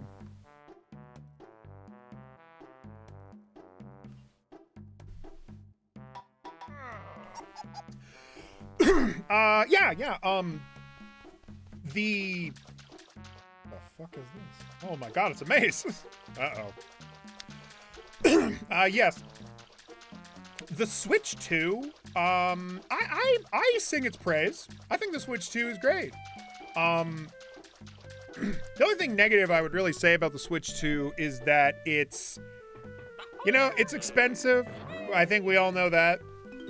Switch 2 is quite expensive, and it especially feels expensive when you look at all the games that are out for it. Because there's some games out for it. Sure, there are some games out for it. not a lot, not a grand amount. Donkey Kong Bonanza is fan-fucking-tastic. And I guess, to me, that would be the only reason I would want it. I played through the entire thing already. I played it on my my brother's Switch too. But that's kind of it. Like, I didn't want, despite me really loving Donkey Kong Bonanza, I didn't want to invest the money into buying it for real, if that makes sense. So what does that say about the Switch 2? That, like, I want to fork over a substantially larger amount of money for a Steam machine before I buy a Switch 2? Like, what does that tell you about value, you know?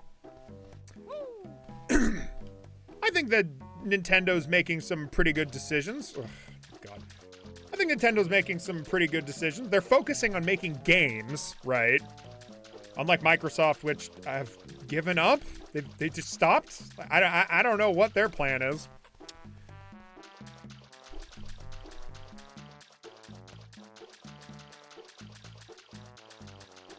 I'm using the speed up because I don't want to be running through this maze for a million years.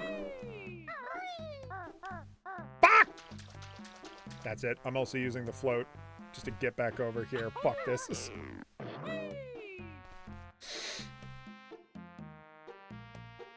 What's my dream Switch game? Ooh. Ooh.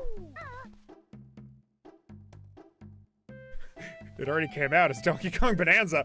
But no. Let me think. Let me actually answer the question for real. Boy. They've come out with some real bangers, you know? They did another Metroid. They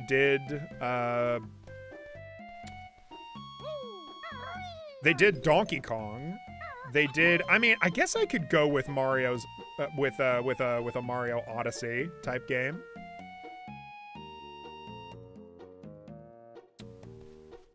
Do I wish for Legend of Zelda? Maybe not, though. They did Tears of the Kingdom too. They did Tears of the Kingdom. Like, that came out. It was divisive, unfortunately, but it did come out, and people, for the most part, liked it, right? Question mark, right? Gamers.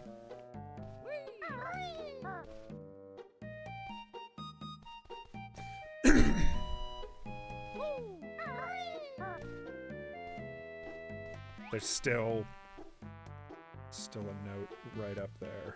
Oh my god. Can I... Hold on. If I go here... Okay. And then I go here... Oh, wait! Oh! Ah! Go in there. Ah! Yata.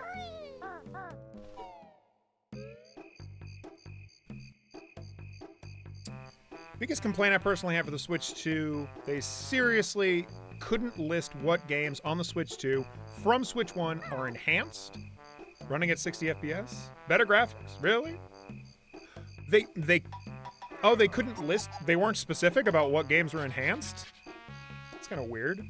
Wait, yes they did, didn't they? Because, you had to pay to enhance them, right? Like, you could just have the game on its own, but if you wanted the enhanced version, you had to pay for it, right? That was my understanding of how this worked. Or are you talking about it in a different sense? Dusk Blood being a single-player Soulsborne game. Ooh. Dusk Bloods. I kind of like that. I kind of like that. You're being more creative than me. I'm just like, what's a Nintendo game that they can make a sequel for? Here, you know what? Here's one. How about they make a Star Fox game that's not just Star Fox 64 again? And you know what I mean by that? Yeah. How about they make a Star Fox game that feels like Star Fox Adventures?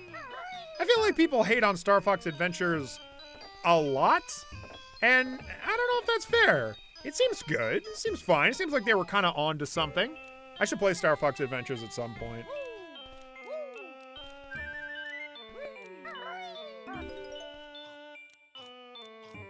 Oh, wow.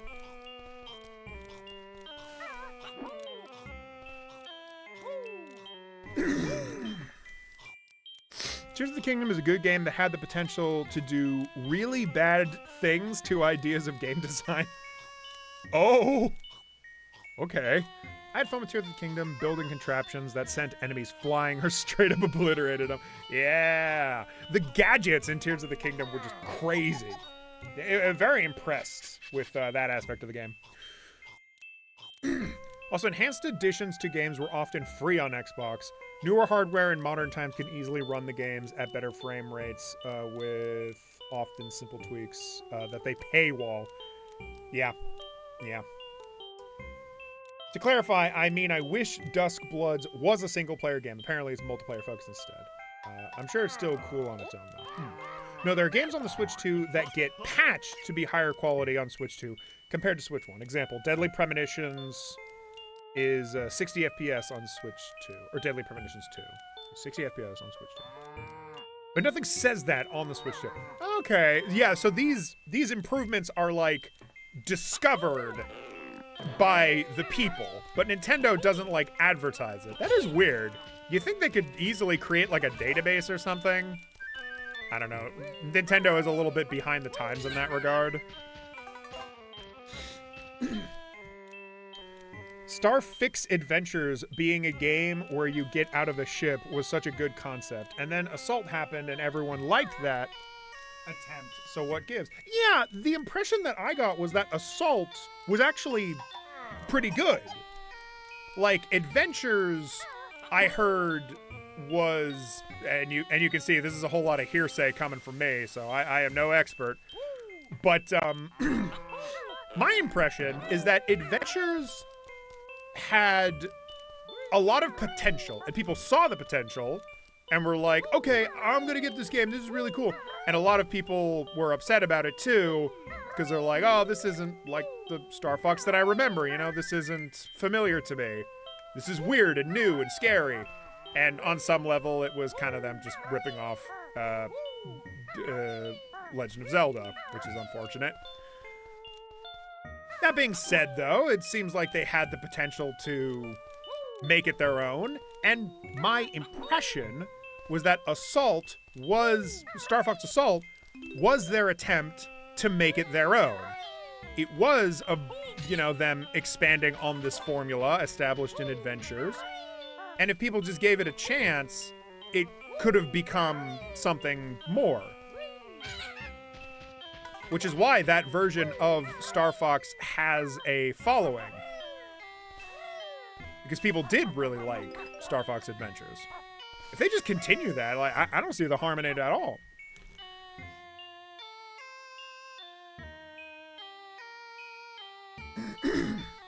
Fun fact, Duskblood is the first Nintendo exclusive from Soft since 2003 with Lost Kingdom 2. Weird.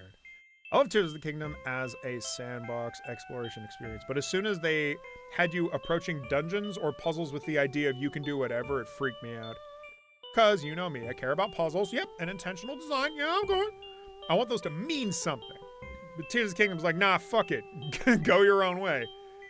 Which is cool to a point, but waters down the game for me. Yeah, the impression I got from Tears of the Kingdom, and maybe you guys can tell me otherwise, the impression I got was that Tears of the Kingdom was really wacky fun times, but then they tried to circle back to story, and that just came across really weird, and people did not like it nearly as much. For the people that were paying attention to the story, there was a lot of either straight up plot holes, I heard, or there was just a lot of missed potential. And as for the people that didn't care about the story, they enjoyed Tears of the Kingdom. They were just focusing on, making all of their silly shit. Is this mod called Banjo Dreamie? Yes, except it's Banjo Dreamie. Also, hello, Midnight Otaku.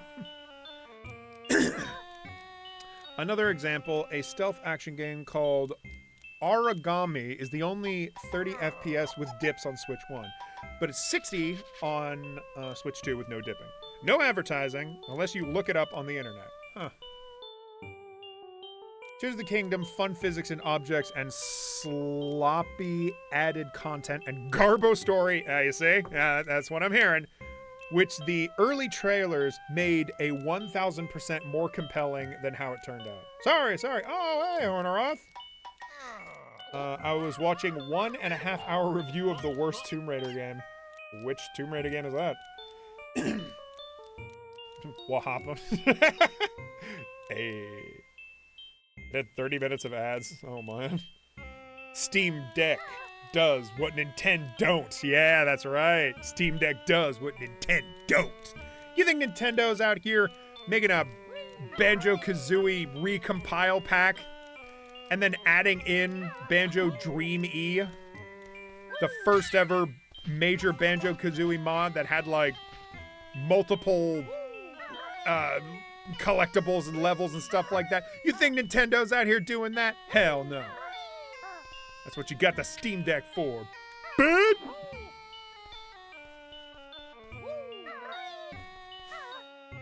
Why am I focusing so much on getting that mushroom? I can just do this. Like... Okay. There we go. You can play lewd games on the Steam Deck. Yeah, Nintendo. Where's my lewd games? Huh? I can't look up lewd games on my Nintendo Switch? Well, why did I buy it?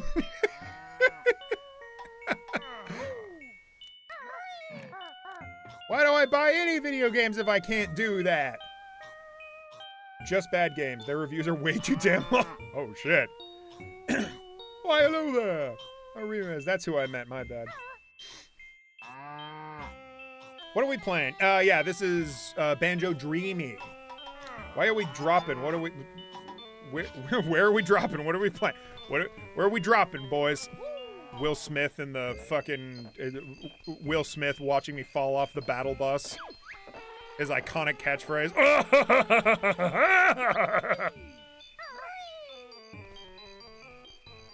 Hey guys, how many of you would like me to stream Fortnite? I feel like streaming Fortnite would be just the most, like, uncomfortable shit ever. I'd just be playing a shooter, listening to, like, a bunch of children yell at each other. Look, all them kids can have fun playing a game that they enjoy a lot. I don't have to be there for it. Like, the only thing more uncomfortable than that would be me doing a stream of, like, Roblox.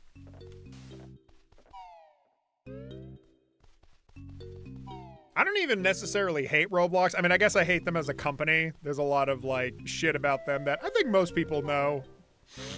That I just, you know, personally disagree with. But when it comes to... like, actually playing Roblox, I don't know. Whatever. I've heard it once described as, like, a different take on Gary's Mod. And I kind of see that. Kind of, sort of. Although Gary's Mod is, like, way cheaper. And the monetization in Gary's Mod is way more subdued than it ever was in Roblox. Roblox is really crazy with its monetization features. Where the fuck is Bottles? Oh my god. Huh? Door? Door? Fucking Mumbo! Oh my god. Bottles. Where are you? Do not stream Fortnite. I'm worried for you if you do. What? No, I could stream Fortnite. I can stream League. What are other popular games? Dradix, you do not know how much they missed the mark with the story because, oh my god, too much to list. I'll just say Secret Stones, Demon King. I just don't know if I'm ever going to really play Tears of the Kingdom for the story, because, like, I don't know. Frankly, I have other games and other stories that I want to experience. I'm still playing Persona 5.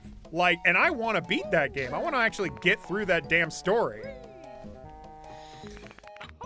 Dios mío, mamma mia. This looks beautiful, by the way. Right? Isn't this, like, so impressive for being the first major Banjo-Kazooie mod? Like, my god. They also left a ton of world building and didn't explain in-game why giant, obvious omissions are there, such as old Sheikah tech being mostly gone was their explanation. My friend who loves world building told me a little bit about that. He did give me a bit of his motherfucker. He did give me his rant on that. Fuck you! I'm trying to cheat. I'm trying to cheat. God damn it! Oh my god. Oh my god. Oh my god. Just give me. Just give me. Okay. Okay. I got it. I got it. I'm going. I'm going. I'm going. Okay. I do not care. I do not care. I don't care. I don't fucking care. I don't cheat most of the time. Okay. In that case though, I cheat. So, whatever. I'm a little cheater, pumpkin eater. Whatever. Ooh, you know what this reminds me of is Donkey Kong Bonanza. Weirdly, this looks like the first area that you're running through. Fortnite's actually pretty fun when you turn the chat off. Yeah, I can see it being fun. Although I'm only saying that because I don't have a mic on my PS4. Also, don't play Fortnite on PS4. Does it not run well? Where's Bottles? Oh my god. Can stream Bone Town? Is this a real thing? What is Bone Town? Is this a Ligma situation? Have I been tricked? Whoa, am I seeing things? Banjo zoomies. Yeah, I have a couple cheats installed. This is Banjo Dreamie, but I'm running it on the Banjo Recompiled engine, which allows easy mod installation. So I have a couple cheats in there. One of them is woo, really fast zoomy Banjo. Oh shit, we're underwater right now. Nobody tell anyone that I'm underwater because I'm not allowed to be. I feel like Markiplier in the Iron Lung when he was underwater and he said,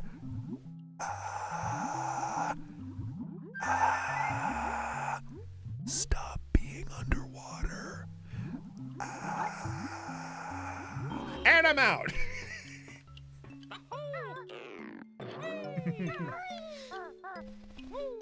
Please get on the. No. Okay, I'm fine. I don't even care. You know what? I can't do eggs. Fuck.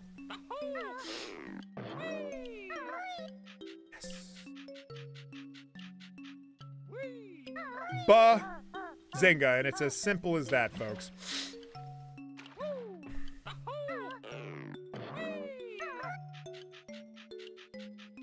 Bazinga, and it's as simple as that, folks. Is that it? That's all I can do? I disgracefully made an Epic Games account just so I can share my Fortnite data between consoles. You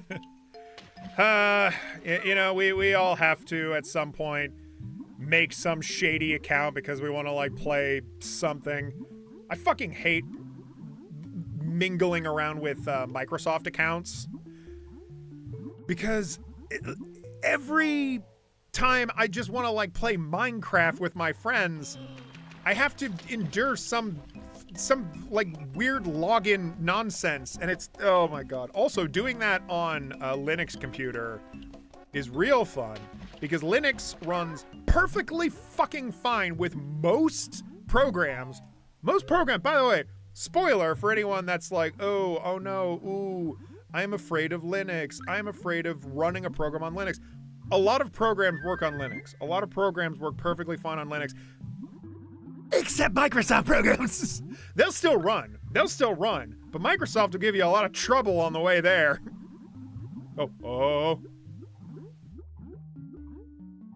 Oh my god, I'm not gonna get air. Oh, fuck.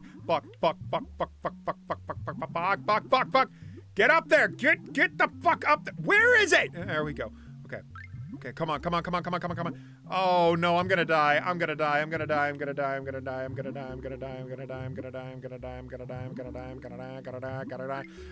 Where do I go? Go this way. Oh no, I'm still gonna drown though, because once I get to the other side.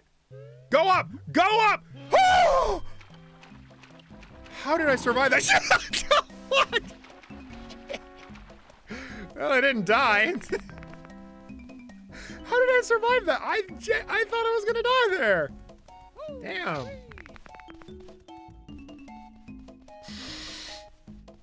Wait, is Epic Microsoft? No. Sorry, I'm just, you reminded me of my, beef with a company.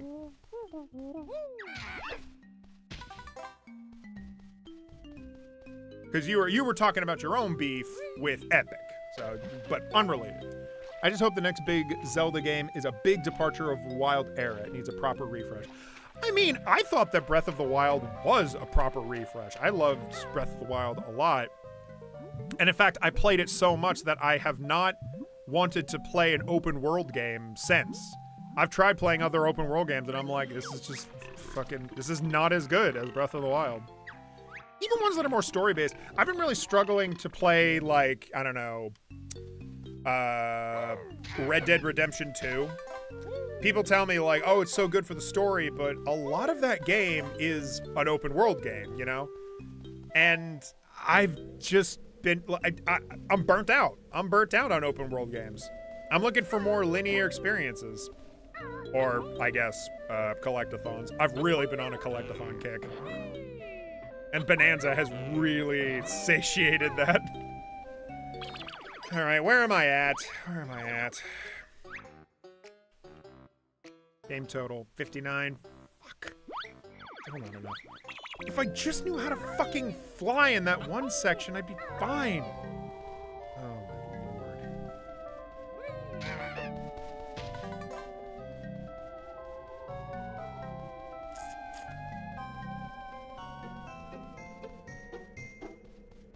Is this where I learn how to fly? I guess. Damn, where do I go? Is anyone familiar with this mod? Like, sometimes when I do these streams, I'll be able to rely on someone to helpfully give me some advice. You know what? Sake of brevity, I'm just gonna cheat. Because how the fuck do I get up here? For those that don't know, for those that weren't here, I was racking my brain, just thinking like, okay, how do I get up here? And clearly it's something to do with, like, coming over here and... Oh, no, but even then, that doesn't work. How the fuck? Well, what's even up here? All right, I'm dying to know.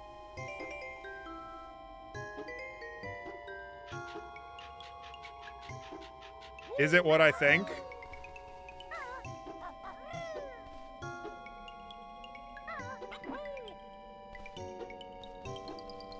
I do feel a little bit cheap for not, for kind of cheating it. At the same time, though, like, what the hell am I supposed to do? Is Bottles up here? No! What? It's just another note. Where's Bottles? Where is he? This is bananas. What? Oh, shit! Oh shit! Merry Christmas, folks! Oh my god, I love Christmas. Oh my god, I love Christmas. Oh my god, I love Christmas. Such a fucking just schmaltzy little goober. I don't care, alright? I don't freaking care. Christmas is magical and I love it, and fuck you. You know, fuck you. You don't like Christmas? Well, then you don't like being alive, I guess.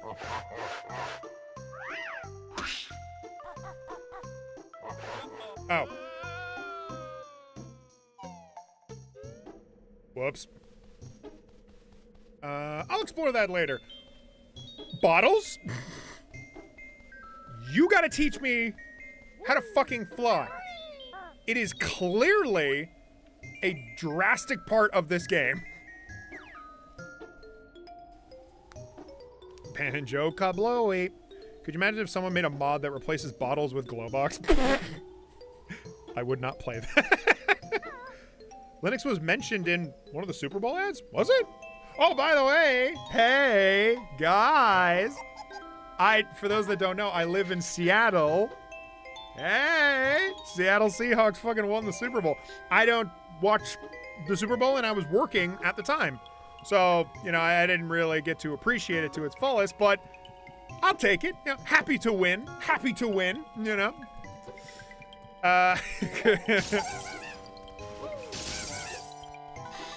Happy to gloat. Bongo Kazuka. Hey there, Vic. What's good? I haven't seen you in a long time. Months, even. Tomorrow's my first day off in over a week, so I just want to relax, play some games, just ignore life. Real, Mario. Real shit right there. Damn, that was close. Yeah! That was, you're talking about when I was drowning earlier. That was fucking crazy. Happy the good team winning the Super Bowl. Yeah! It's funny because, this is just a little football story, whatever, and I'll get back to the game. The last time that the Seahawks were in the Super Bowl, they were against the Raiders.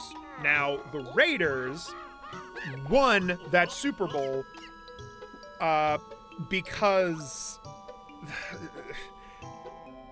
they fumbled it, basically. Like, the last time that the Seahawks lost the Super Bowl, it was really embarrassing, basically. It was a sad state of affairs. They were doing really good, and to my memory, they could have taken the ball and run the play, and they would have gotten like a big bunch of points. It probably would have been like a touchdown or some shit, but for some reason they like kicked it or dropped it or whatever, and then it went to the other team, and they scored a point, and then they fucking lost. And I have heard this every fucking day since it happened. If you live in Seattle, at some point it's going to come up in conversation. They're going to be like, oh, you remember the butt fumble of fucking Seahawks Super Bowl? And it was against the same team. This year, yesterday, the Seattle Seahawks were in the Super Bowl against the Raiders. And they won. And they won by a lot. They won by like, what was it? Like 20-7? Absolutely crushed it. Well done, guys. Good job. So that's the thing. There was a lot of pride on the line. And in Seattle, people have made a real joke about how much they absolutely fucked that up.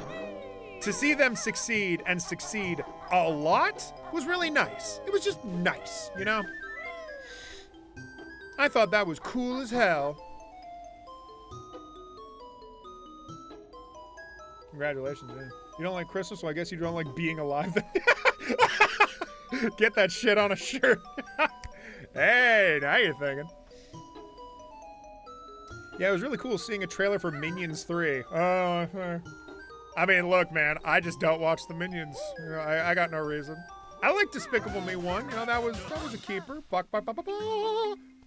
I'm so good at video games. Shit. Damn. Butt fumble is a great name. Yeah, that's a term for a different fuck up in football. Someone else like tried to grab the ball from someone else, and then they tripped and their entire face fell into their ass. If I'm remembering correctly, it was Danny Sexbang that told the story. I don't remember all the details. Fuck. Where the fuck? Is it in here?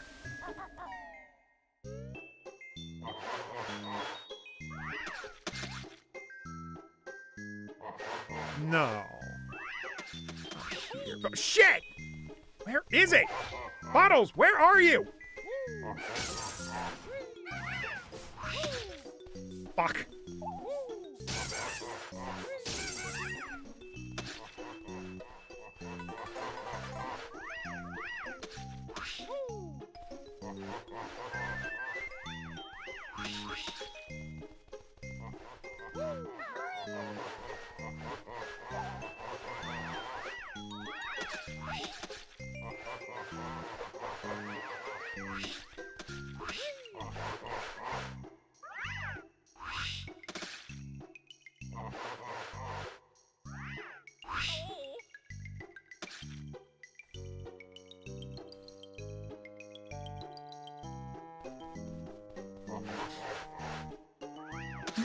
Bottles, I'm about ready to crap my pants. Where the fuck are you? There's a spring pad. Go even higher, getting higher and higher. Oh my gosh.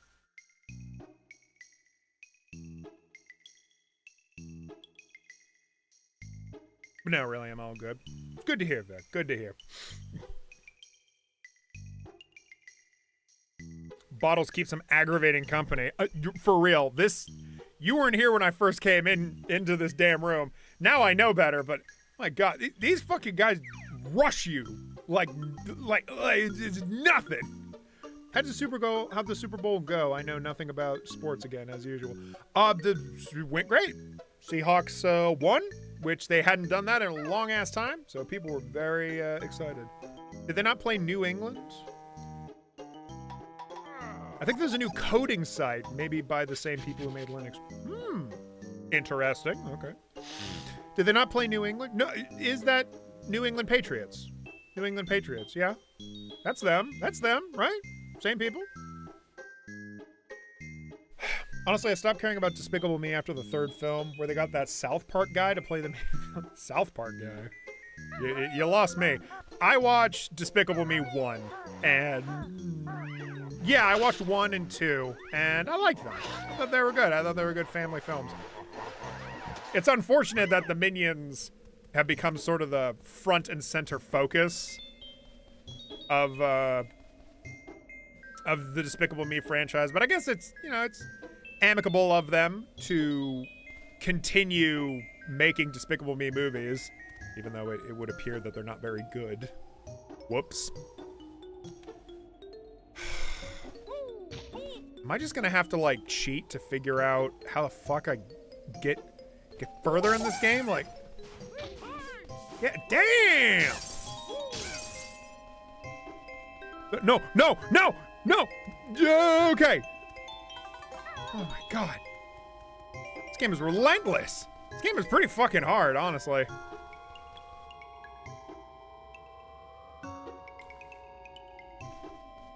Looking at this architecture, anyone seen that, this sounds fucking rich, but, looking at this Chinese architecture, anyone seen that Korean movies? The one about, K-pop, Demon Hunters.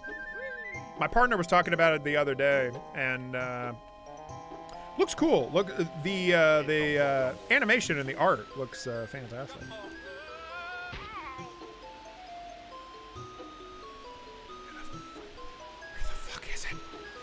Where the fuck is it? I'm just straight up cheating at this point. But it's like, where is Bottles? Where is he?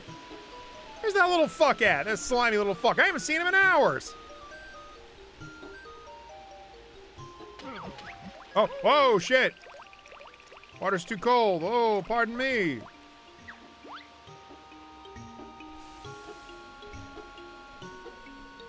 Are you in here? Like...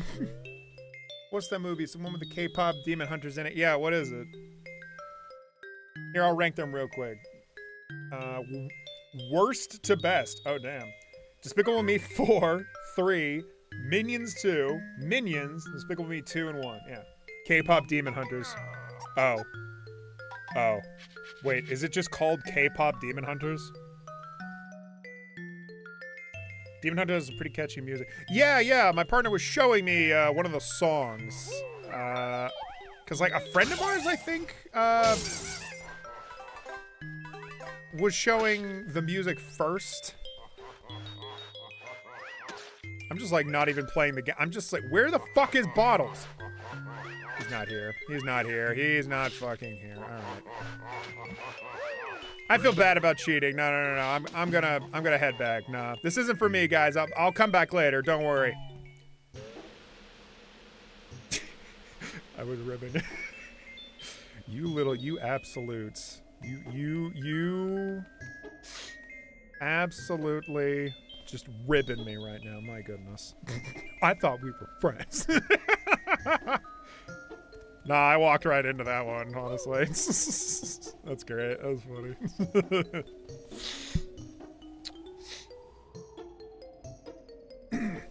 So I told a friend about the Blubberbeard Hear Me Out thing. Okay.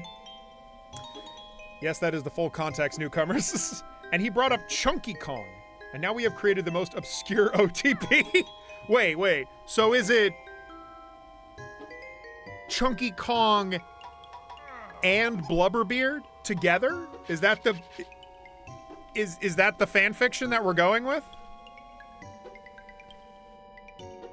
All right, that's it. I give up. I'm looking the shit up. Oh. Ooh. I was just texting some good news. Personal stuff, though. Won't get into it, but good news. So, nice. Okay. Banjo. Dreamie. Flight.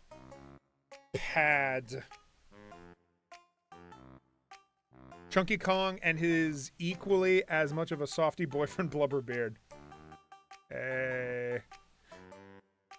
It's called K-Pop Demon Hunters. I'm gonna hate. I couldn't get into it. Reminded me too much of Totally Spies,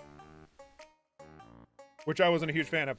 You're selling it to me now. I like Totally Spies. That was one of those shows that, like, I didn't think I would like, but I did. Is crazy. That was I watched the shit out of that show when I was a kid.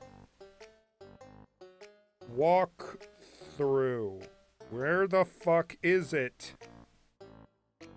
Bitch. Oh my god, there is no walkthrough, is there? Oh, there's a full playthrough. Hold on. I'll be right back, folks, because I also gotta use toilet. BRB. See you in a sec.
barbarism, absolute fucking villainy, absolute torment. I get it now.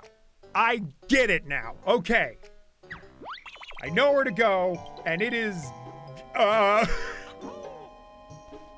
just gonna go over here for the sake of brevity.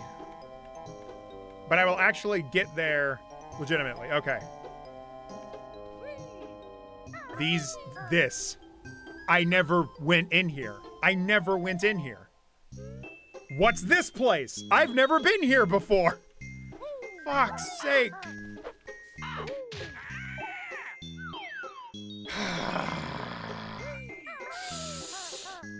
Ah! There it is. I was a fool. I was a fool. Get out of here. Get out of here.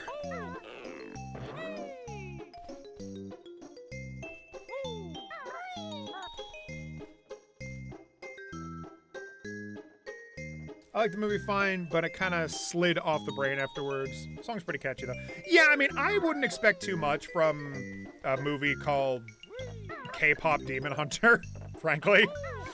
But I think that's okay. It's good fun, you know?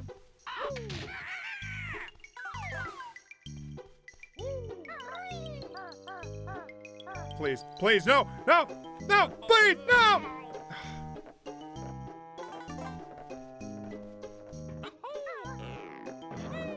That was a very dark door. Yeah, that's probably why I missed it. I feel a little foolish about that, but hey, whatever. I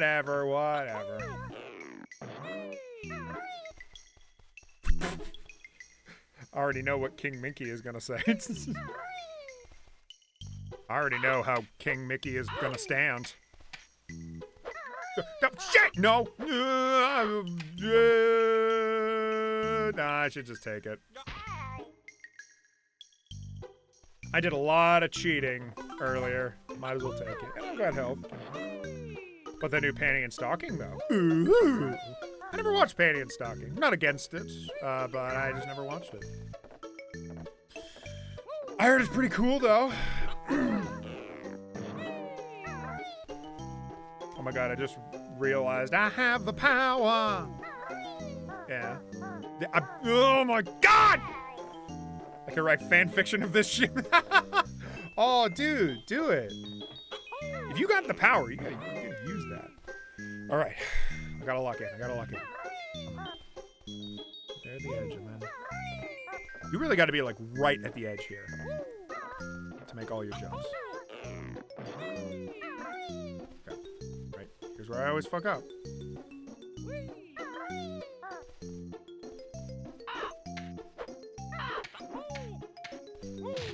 Yes! Okay, good. All right. Now. Okay, yes! Now, this is not the flight pad, I don't think.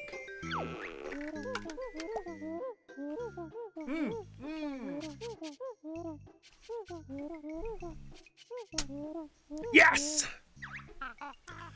No, but I don't like the sound of that banjo. I do. What are these paintings? Ooh. Jinjo? You don't even collect Jinjos on this. Oh, there's Mumbo. I keep getting all your damn tokens. There's one over here. What the fuck is that? Is that, what's his face? The Weasel from Donkey Kong 64? Who is that?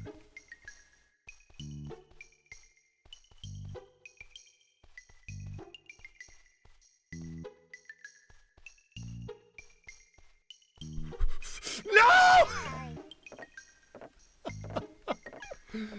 Why? I just wanted to say I meant I'm gonna get hate. Nah, I was gonna hate. Okay. Fair enough. You're gonna get hate for it. Absolutely. I mean, like, some things, it's not your thing, you know? Once again, the title alone kind of tells me the vibe, if that makes sense. Like, it's such a simple title and concept that I just think, like, okay, this is just plain fun. You know, you're just gonna go into K-pop Demon Hunter and just you know, have some goofy fun with it. I imagine people feel the same way about Panty and Stocking. I don't think Panty and Stocking is high art in any capacity, but I think people really enjoy it just because, you know, it's really fun. Let's be clear, fun for them, because I've never watched it. I can't speak for it.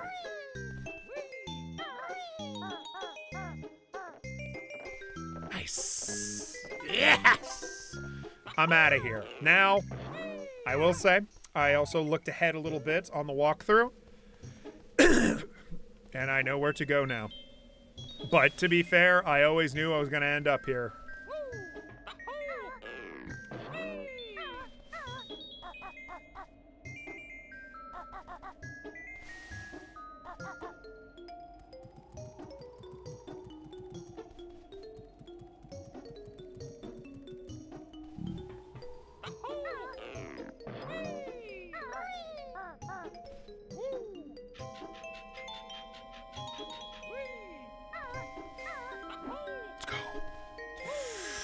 Cool. They should have called this mod Banjo 4K Zooey. Back here. Back at the alien. Or whatever this is. I knew this was a nice piece of wood that could be broke open. Ooh, listen to this music. Holy shit! Spaceship time!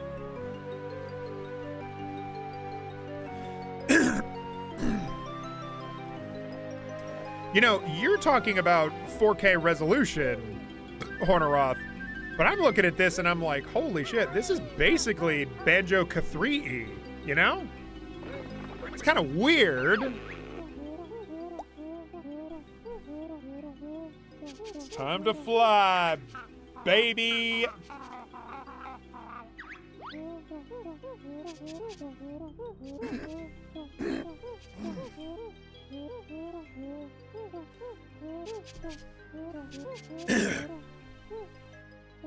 Yeah, fucking Banjo's being like, aliens. Oh no, do I have the hiccups? No.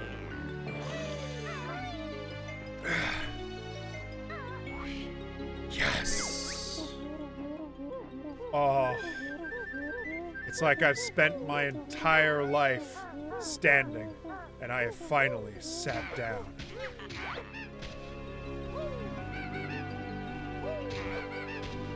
Are you supposed to be aliens? You're like cavemen in the original game.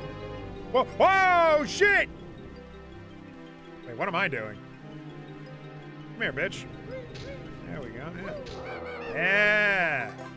Fuck off. Ooh.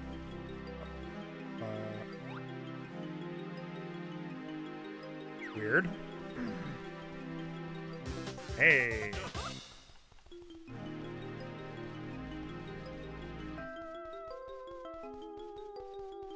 Hmm?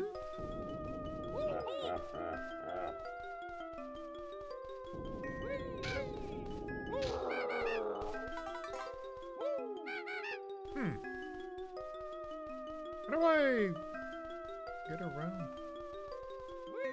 By the way, because I mentioned this earlier in the stream, whenever it comes time for it, I will be streaming Resident Evil 9 once I, you know, have a hold of it. What the fuck? Whoa! There's people! They're just like people! What? Can I get in there?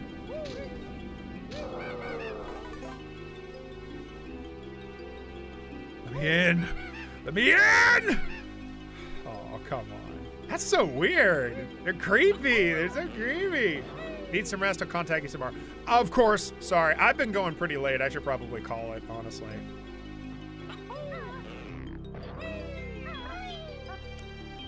See you later, Mario. Maybe, Mario, if you're still here, if this is about commission stuff, maybe just message me. Nah, I won't keep you. I won't keep you. We'll talk tomorrow.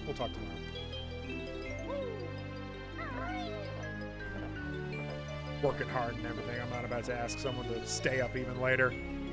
All right. Well, you know, maybe this is a good place to end it.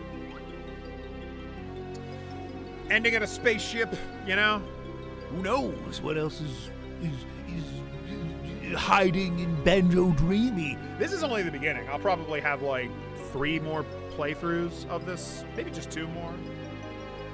This game is crazy, though. This is basically like Banjo 3 without much of a story and without much explanation. But gameplay-wise, this is fantastic. They did a great job at disempowering the player. I felt amazingly disempowered and confused and lost and scared. And they really accelerated the difficulty as it went on. I dig it.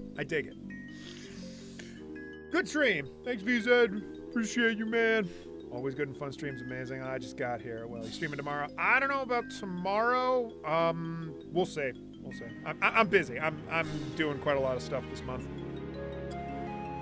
I'm sorry to leave you hanging, Honorath. I know you just showed up, but I've been streaming for, about 3 hours now.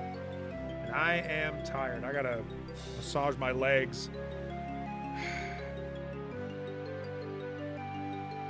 Say that again? Wait, say which part again? All right, see you then. Have a good night. Yep, have a good night.